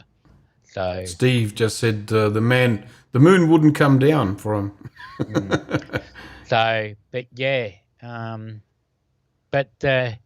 I mean, it would have been nice if the moon was there, even if you had to do a composite, like I said before, because it is that sort of that part of the screen is black empty space, and it's nice balance with the moonlight reflections on the water and the bridge on the other side. But when you look at the top, there's nothing there on the right side. But you've got this tower and everything on the left hand side. So that's just my opinion. But other than that, I like it. Yeah. So it's quite a moody shot, and I like the leading lines going down the left hand side, and obviously the moonlight reflections on the water on the other side. What about you, Mark? I'm just looking at what is around the edges, and like you got half a light on hard left on the side there. It's not a big deal. It's just that it's and I'm sort of trying to work out if you would have swung the camera over a little bit more to the left and included that light, if that would have been possible. I just don't know what would have been there to stop you from doing that, or if I mean this is an artistic decision. And also, you got empty space in the sky on the right hand, everything from the right hand top into the center, and it's sort of it leaves me wanting. I just want something more happening. Now,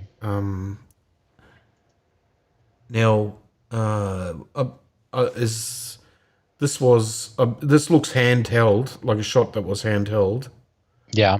And I would have maybe wanted a tripod there just to get a little bit more exposure, because you got the canopy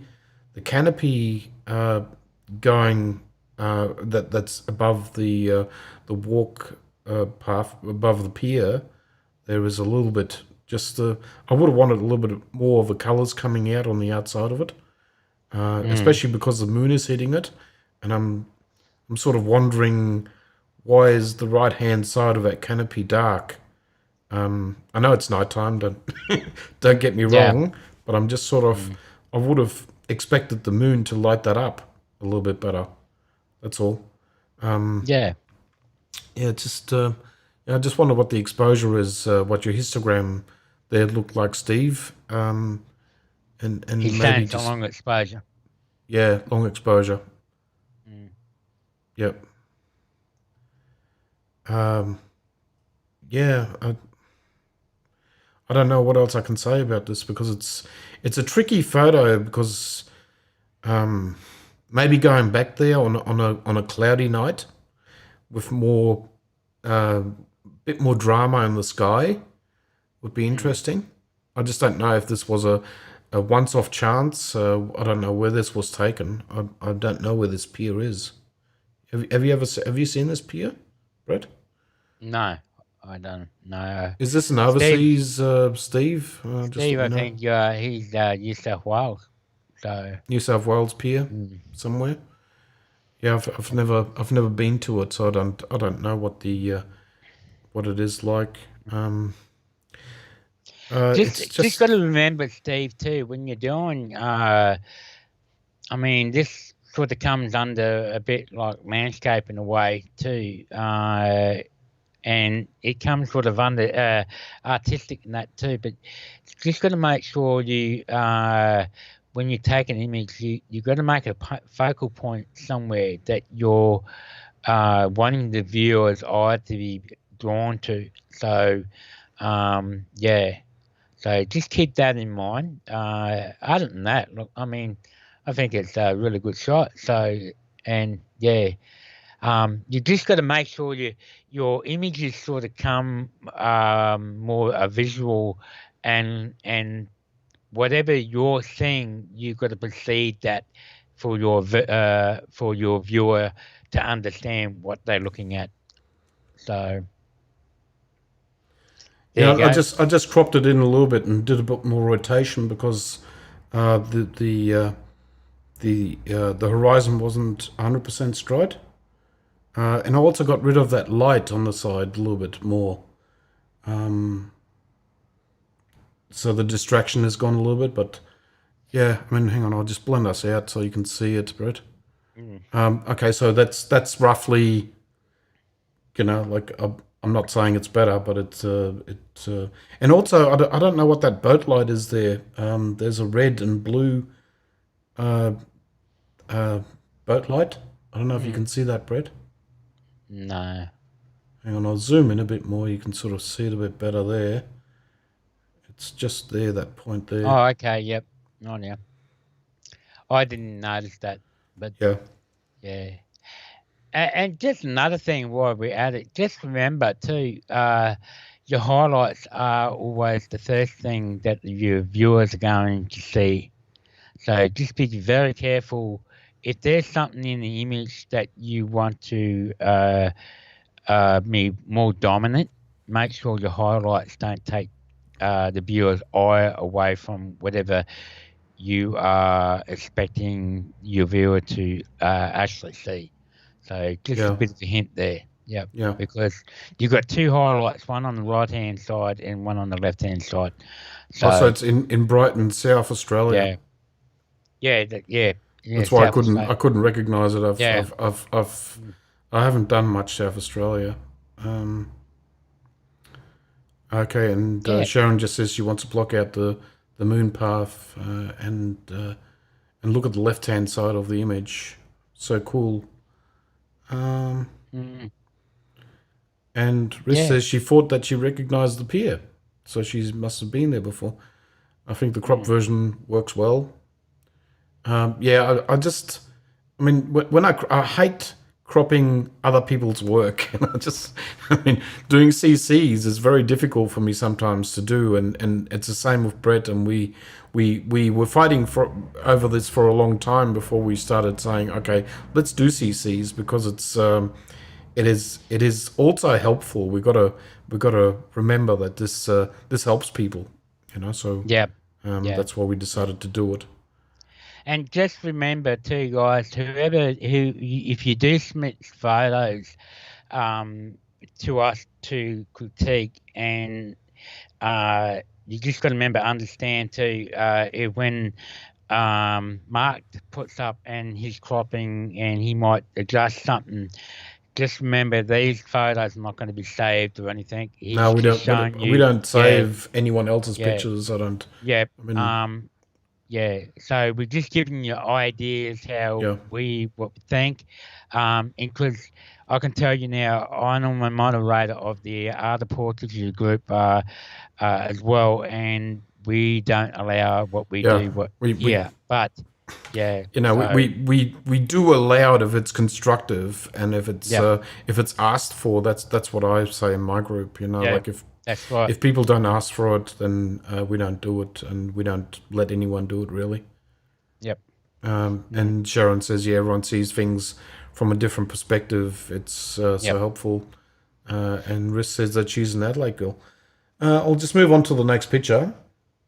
And thanks very much for the letting us critique these images. And I've heard a lot of people actually commenting about this picture. This is John Gadsby.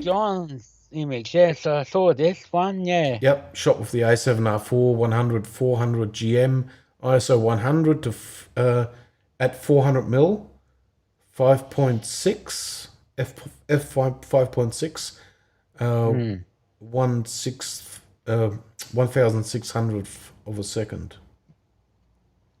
Okay. So, what do you think, Brett? Pretty interesting. First of all, it's like, okay, we can see the piers in the background. I think God is really, really close to this pier. He's reaching for the skies, isn't he? I mean, I've shot a few of these, and I put them up in the group a while back. It's really interesting, actually. It's good fun. Yeah, but the background. I don't know how you shot this, John. Did you use a monopod or something like that to hold the lens? Because that's what I did. I brought my tripod and I folded it up and I created a monopod because you're there for an hour or two shooting this, because you know there's usually not just one of them. What are they called? Kite surfing? Is it kite? Yeah, kite surfing. Yeah. And there are several, and you always you're always waiting for these sort of jumps. Yeah, but I'm curious what's in the background. They look like people standing on a mountain or the something. onlookers, aren't they? Yeah, I'm not. My eye sort of goes to there for some reason. It's not like a highlight sort of thing. But for some reason, my left side eye keeps going to that. Handheld standing on the beach. He was the only one that day, right? Right, yeah. But other than that, the phrasing the time, I can't really see it. The problem is when I can't see it in here. Is it on Facebook in our group, Mark? Yes, it is. He actually put it up. Is it in the announcement? Right, yeah. In the live show announcement, just have a quick look if you can see it. Now, can I just mention a few things here, John? I mean, you would have been at 400 mil, so you would have been a fair. I mean, you got a lot of compression in the background, which is nice. And I'm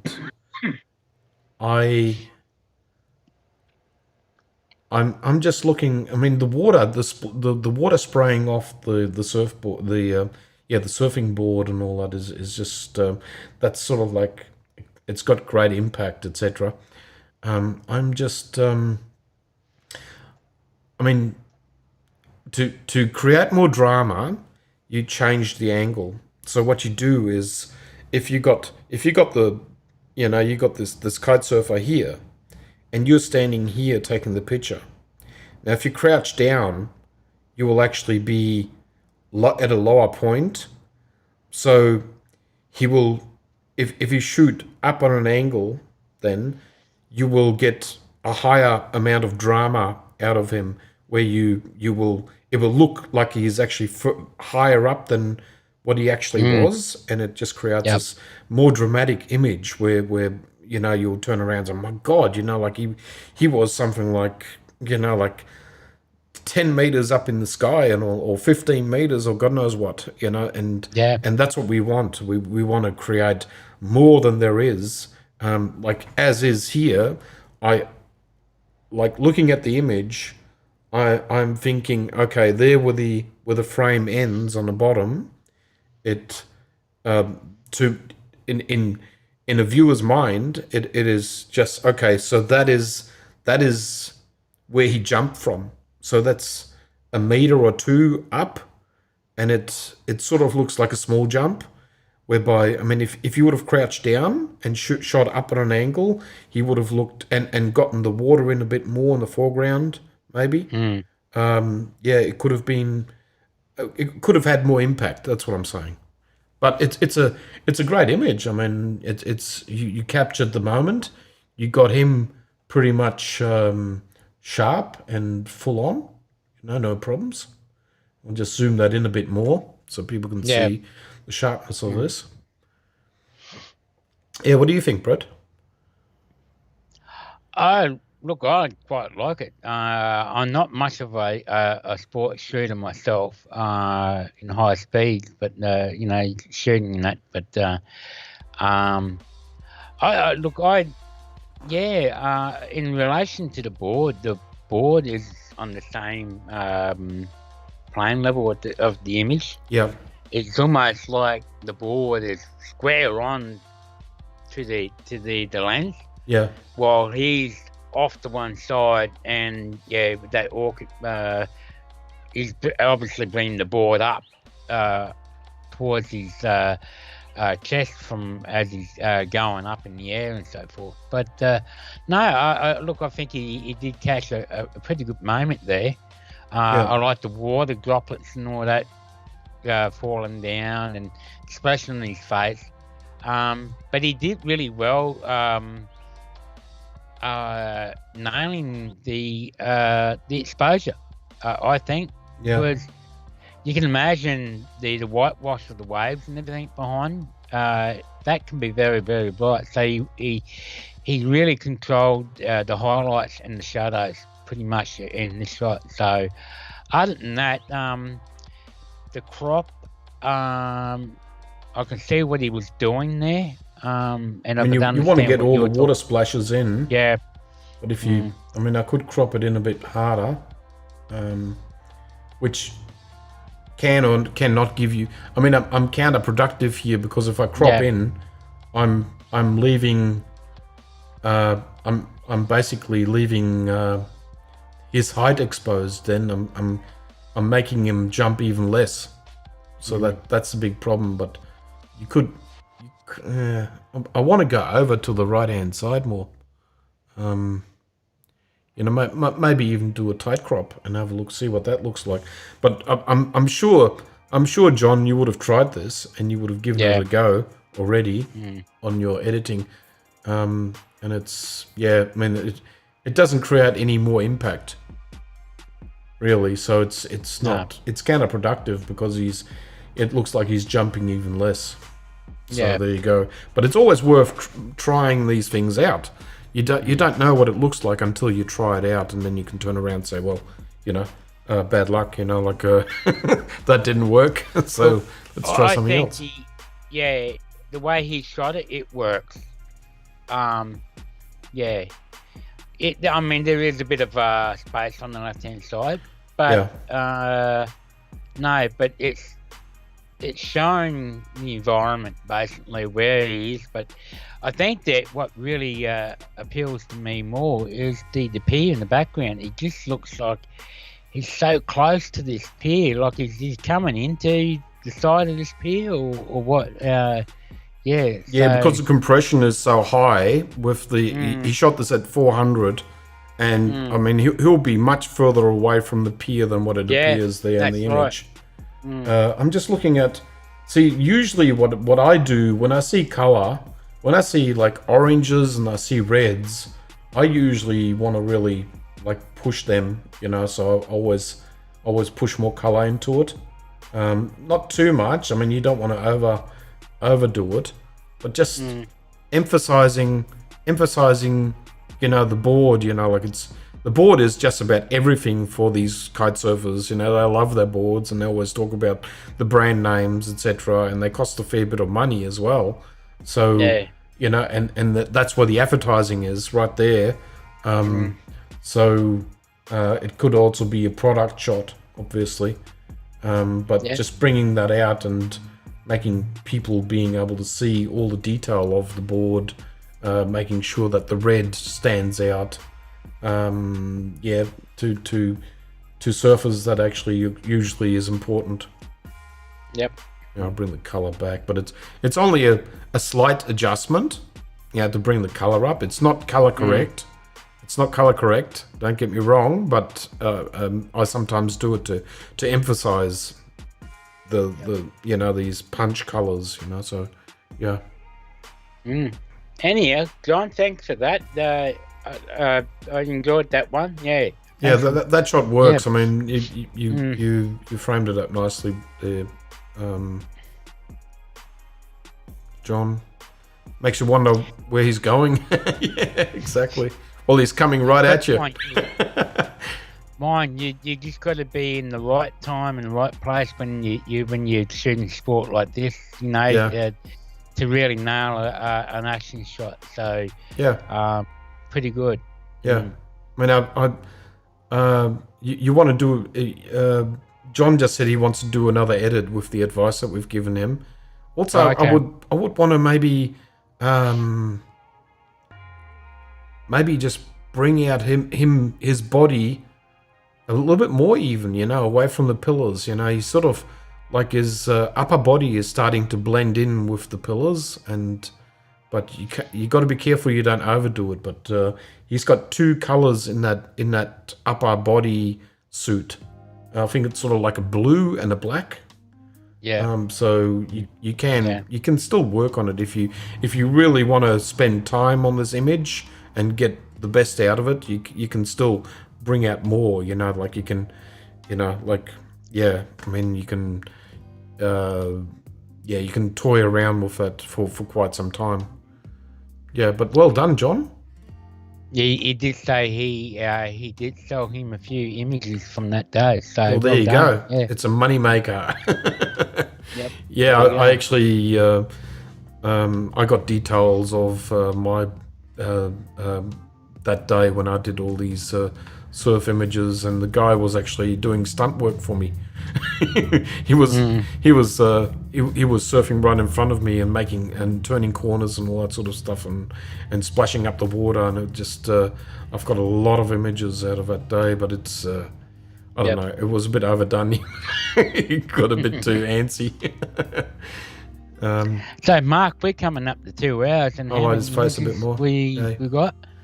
Oh look, I mean, I'm not going to show Rissa's images. Okay, so this is an image that we got from Riss, shot with the A99, 1/640th of a second, f1.4 ISO 100 with 85mm. So Brett, what can you say about this? Well, I actually got to go into Facebook and look there. For some reason, my screen is not showing very focusing well. Oh, okay. Must be my eyesight. But anyway, I got. Can I just say a few things? Yeah, you go ahead. Yeah. Okay. Well, animals are the same as humans. You always want to go down to their level. And sometimes it's impossible when you're on a lake. You're always like higher up anyway, and but again, like going into your crouching position, dropping yourself down and trying to get every angle. This might have been taken at our photo walk, Brett. At the Botanical Gardens, and it is. Yeah, I know that the water, where you walk, it's a little bit higher, and there's actually a lookout boardwalk and all that. And but yeah, I mean, there's tons and tons of ducks and more chances to get the image, and just getting low. I've seen some wildlife photographers. They actually put full on like wetsuits on, and they actually climb into the water, and they stand in the water with their camera. Yeah. And the camera is about that high off the water. Yeah. And that's how they get these amazing shots, like directly at the bird's eye view. Without lying. Yeah. Yeah, it would have been very hard not to lie down and all that bird poop around the area. I know what you're talking about. Hey, you got to make sacrifices for your art. Yeah. Oh, look, I intend to agree with Mark on that one. Yes, because you could tell the angle, from the water. Yeah. The view of the water, and how that she wasn't very high, but other than that, what you could have tried. Maybe if you had a CPL filter on, you might have to cut the water a bit more.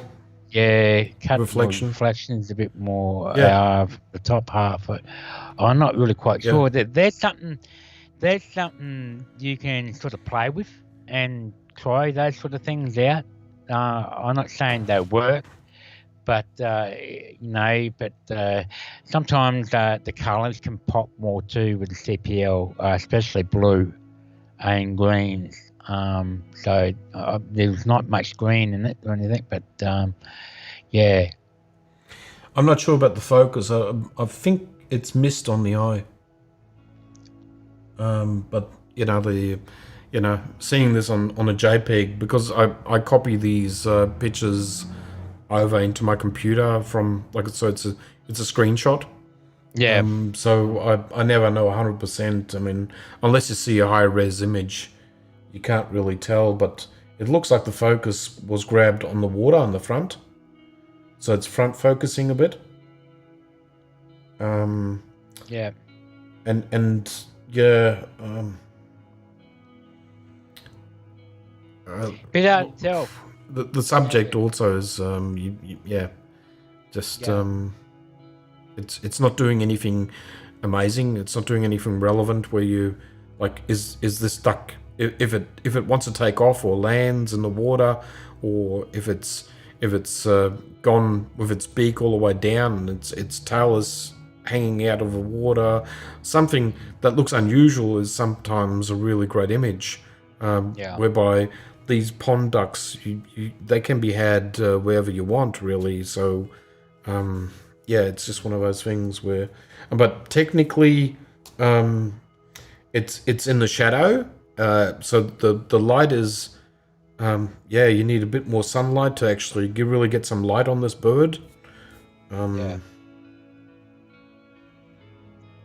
The image though in the has CPL, some depth. Yeah. There's some depth in the image and that. Don't get me wrong there and that. But I mean, look, there's been there's been plenty of times I shot a lot of ducks doing all sorts of different things, but I liked them all, but I never actually posted them.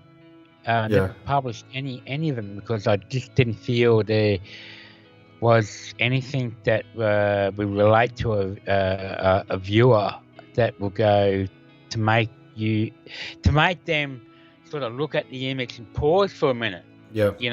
Because some people will just see an image and go, oh yeah, move on, and they do it really quick. So I always think in my mind, if I'm going to post an image online or show it off, and that it's got to be something that pretty sure that is it going to grab the viewer's attention for a while or for a couple of seconds or even a couple of minutes. So Riz is saying that the image is darker than on her computer. Okay. So if I lighten it up a bit, bring the exposure up more. It's just...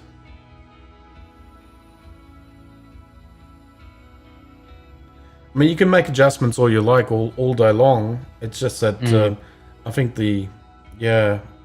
just getting... And the image was a little bit flat, Riz. So just screw up the contrast a little bit more. It's still difficult to see.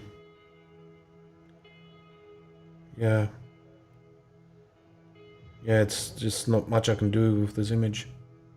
But you get the idea that, when it comes to wildlife photography, you can make even a duck. I mean, I shot, I haven't actually shown these pictures. I shot some bin chickens in mid-flight and at sunset. And with the wingspan, with the light actually hitting the wings, they look amazing, and they're bin chicken. So, and I just don't know if I want to show them, but just because people are not going to like bin chickens. But it goes to, Okay, so we'll move on to the next picture then, because we're coming up to the end time. And here's another one of Riz's shots. And then we've got another 2 shots to go after this, guys. so not much longer. So this is a shot for A99, 1250 of a second, f2.2, ISO 100 at 85mm again. So she loves that lens, and she keeps shooting with it. I'll stick to dogs, says Ress.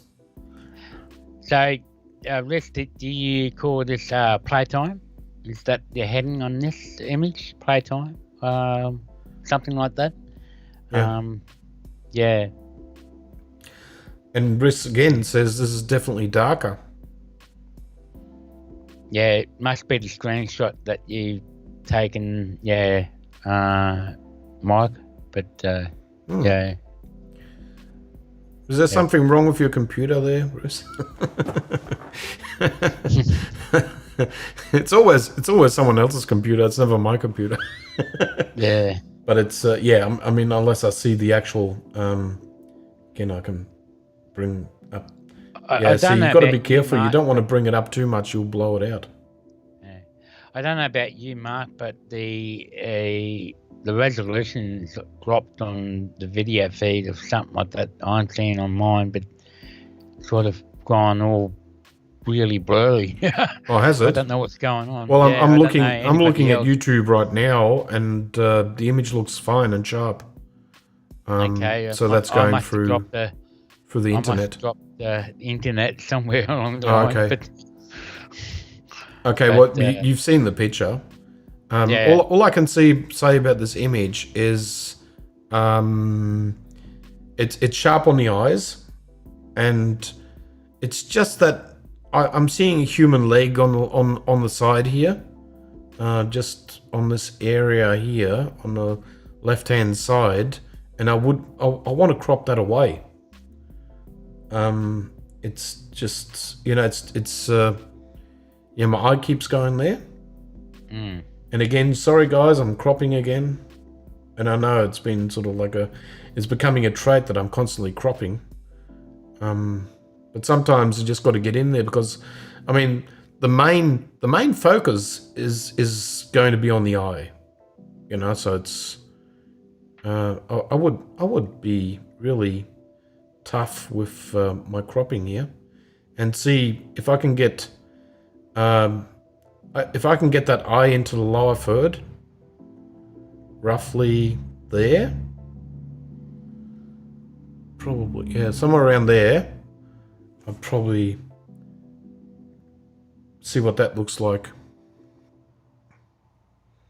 and I'll just blend us out so people can see that. I mean, sometimes you've got to be try and get in there a little bit more and be a bit more aggressive with your cropping. And that sort of will have maybe even more impact, because you can see more of the eye. The eye is just more impactful. There is no human leg in the way that's being interruptive or anything like that to your view to the eye. And because you cropped it, now the dog's eye is more forward in the image, so it just pops out more. And even if you want to, you could hypothetically even do a bit more, brighten up the eye a little bit more and bring the brown out a little bit more, so you see all the colors in the eye, and you don't want to overdo it. I'm never an advocate for going crazy on light, etc. But if you can, just a bit of spotlighting on it, and just enhance the eye a bit. I don't know if this will actually work. The enhancer will actually work on the eye in Luminar. Eye enhancer. It's blanked out. It's not seeing the dog's eye as a human eye, unfortunately. So it's not going to work. So the AI will not work in Luminar, but you could do this in Lightroom, etc., and work on it a bit more. It's just that for all purposes, we are just doing the feedback here in Luminar. So Yeah. But again, you can, because the humans always want to see the eye in focus, and they want to see into the eye. They want, that's the first thing that people do when they look at any animal or any creature. It's usually the eye that gets them. Yeah. Well done, Chris. I think I agree with you, Mark. Yes. Sorry, I've already switched over to the next picture. Sorry, I'll bring it. I'll bring it back. All right. Yeah. No, I totally agree with you. Okay, I just brought it back I again. had nothing more to say on that. So yeah. Yeah. Yeah. I mean, just that little bit more cropping, just getting a bit deeper than, like, just when you think, oh, am I deep enough? But then if you're asking that question, that also could mean that, well, I can go deeper, so there's a possibility of doing it. And why not try it out? I mean, if it doesn't work, with John's picture, I tried to crop it and it didn't make any difference. So it didn't enhance the picture, so I just went out of it again, and I said that. But with this picture, it enhances it. Okay, so well done, Riss. Thanks for showing us your pictures. And these are... We've got 2 left, Brett. These are pictures with Sharon Burr. 1/80th of a second, f2.8, ISO 100, and shot with the Tamron 28-75. And we've got a problem with this image, Brett. Hang on, I gotta look up the photo on your site. I think it was. Yeah.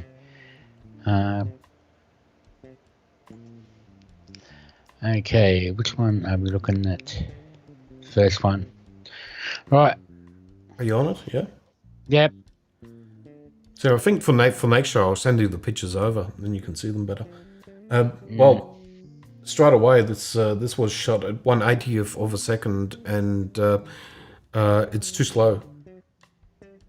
Your shutter speed should be higher. I see the blur. Yeah, I can see the blur. Yeah, that was the first.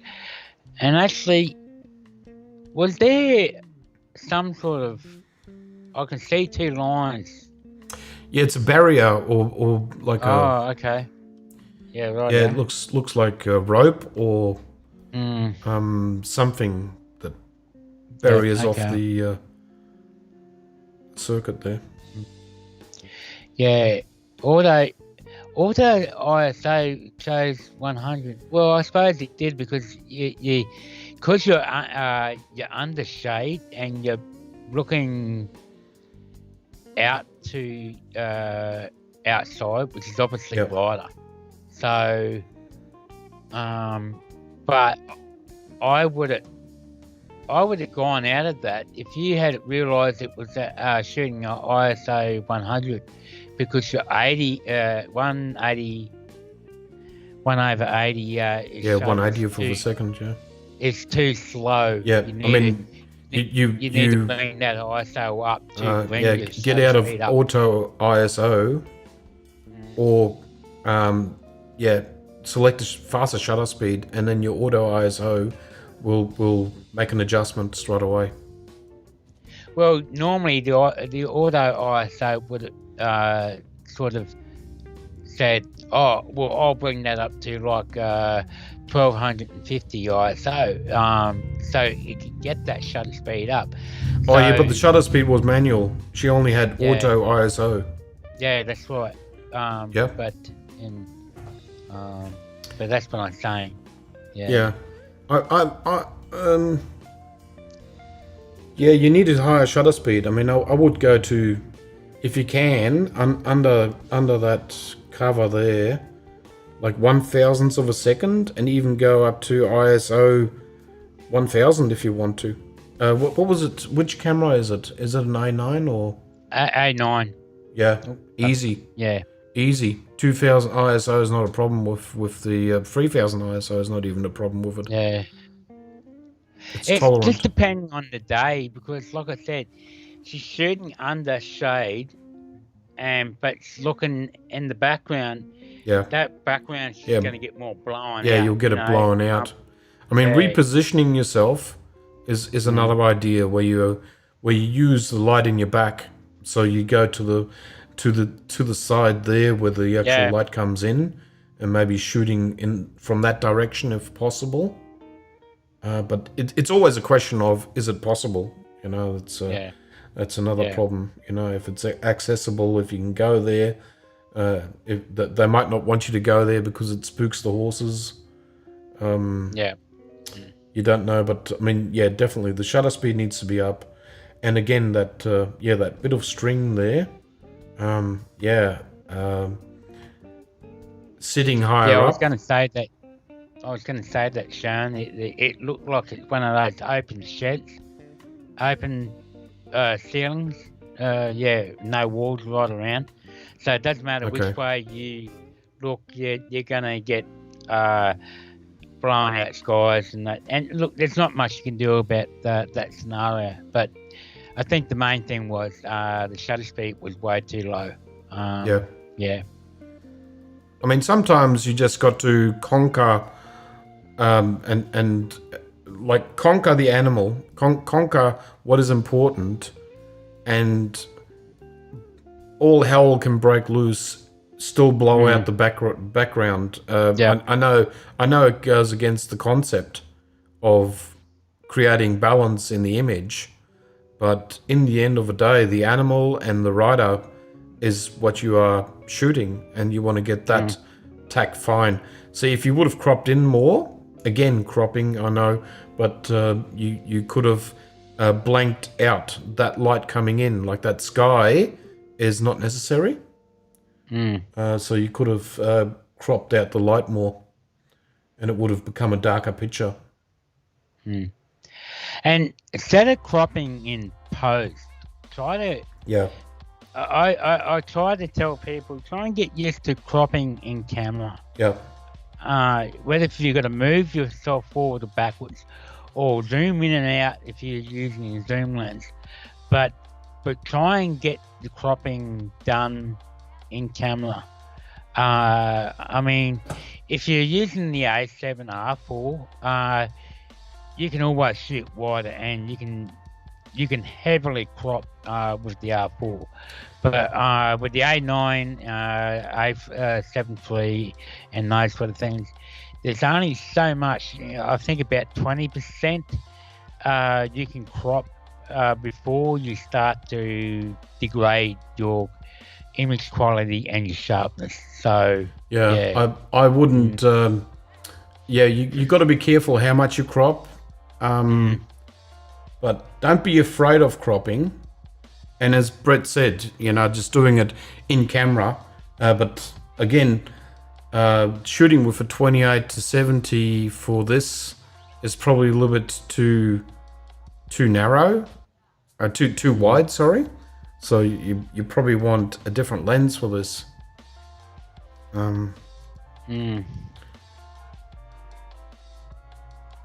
Yeah, I mean, my motto is always get in there, so it's but again, this rope and this string that's there, you could Photoshop it out.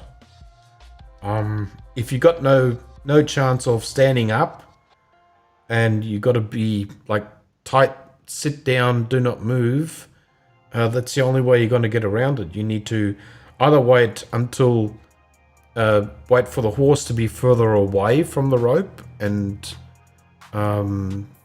the hoofs are then clear of the rope, or photoshopping it.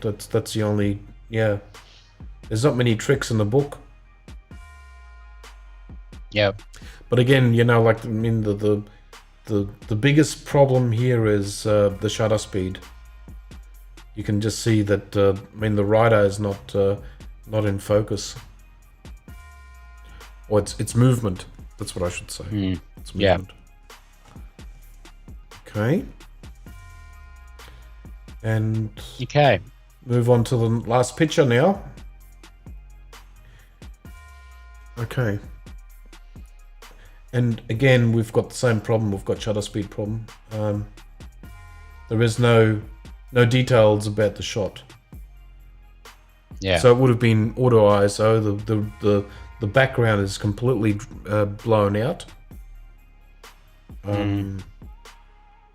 Yeah, what do you think, Brett? Yeah, pretty much same scenario. Yeah, there's nothing. Yeah, it pretty much the same scenario, and it's a shame that that day was a bright day. If it was an overcast day, you would have probably better chance. But the camera was too slow.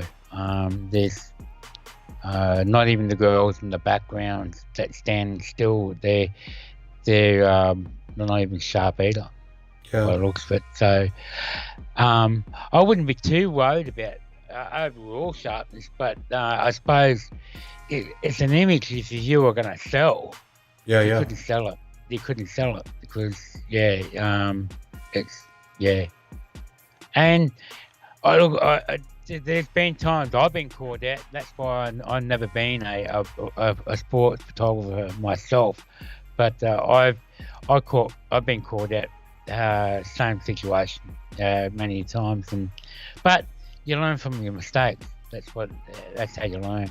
So yeah, it's one of those things where, I mean, again, I mentioned this previously, where you can flip this horizontally, and it's again the way Western people read, going from left to right is always more pleasing. But again, that's an artistic idea of mine. You don't have to follow that. And also I would probably, it's the shutter speed, and it's the rope again. So we've got the same thing happening again with the previous image, and it's just it's just a matter of going back there over and over again until you actually get these shots right. And sometimes, like if you look into your if you look at your viewfinder on your rear screen, it will never tell you exactly what the image looks like. Look into your viewfinder when you're reviewing your images, and you'll see the problems in the viewfinder. You won't see them on the rear screen most of the times. Yep. Yeah. Yeah, it's just, I mean, horses. I've never shot horses, Brett. Have you done much work with horses? And I've done some, but not much. Not in the last year or so, but I have done some of them. I mean, if it was, if I was shooting horses and that, and being an artistic sort of guy that I am, I would be shooting them in not the brightest part of the day anyhow. So that's just me. So yeah. Now, I'm not sure, Sharon. Is this your daughter or someone that you know? Look, I mean, you can always talk with them and just do this again. Come to my place. I'll give you practice the whole issue.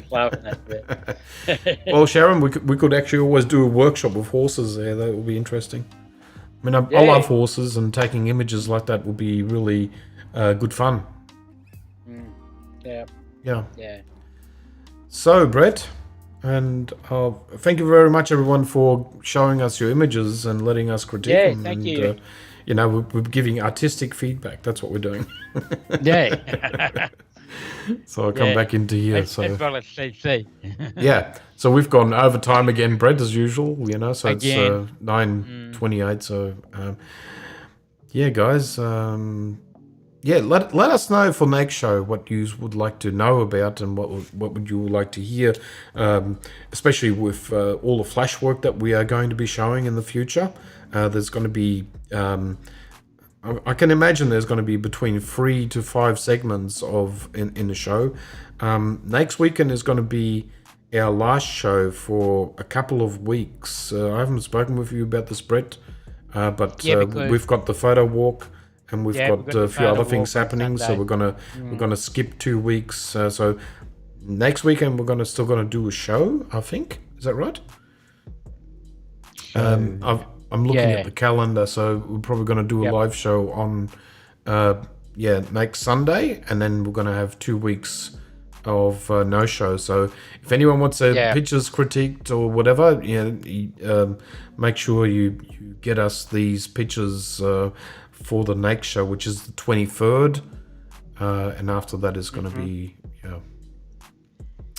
Okay, guys. So any more questions before we flick off? So John says, thanks, Brett and Mark, for your input. Very welcome. You're welcome too, Brett, John, and thank you very much as well for that. As usual, great images. Yeah. I'll try and remember my critiques for next week then. Well, look, I mean, just put your best foot forward, like everything that we've taught you.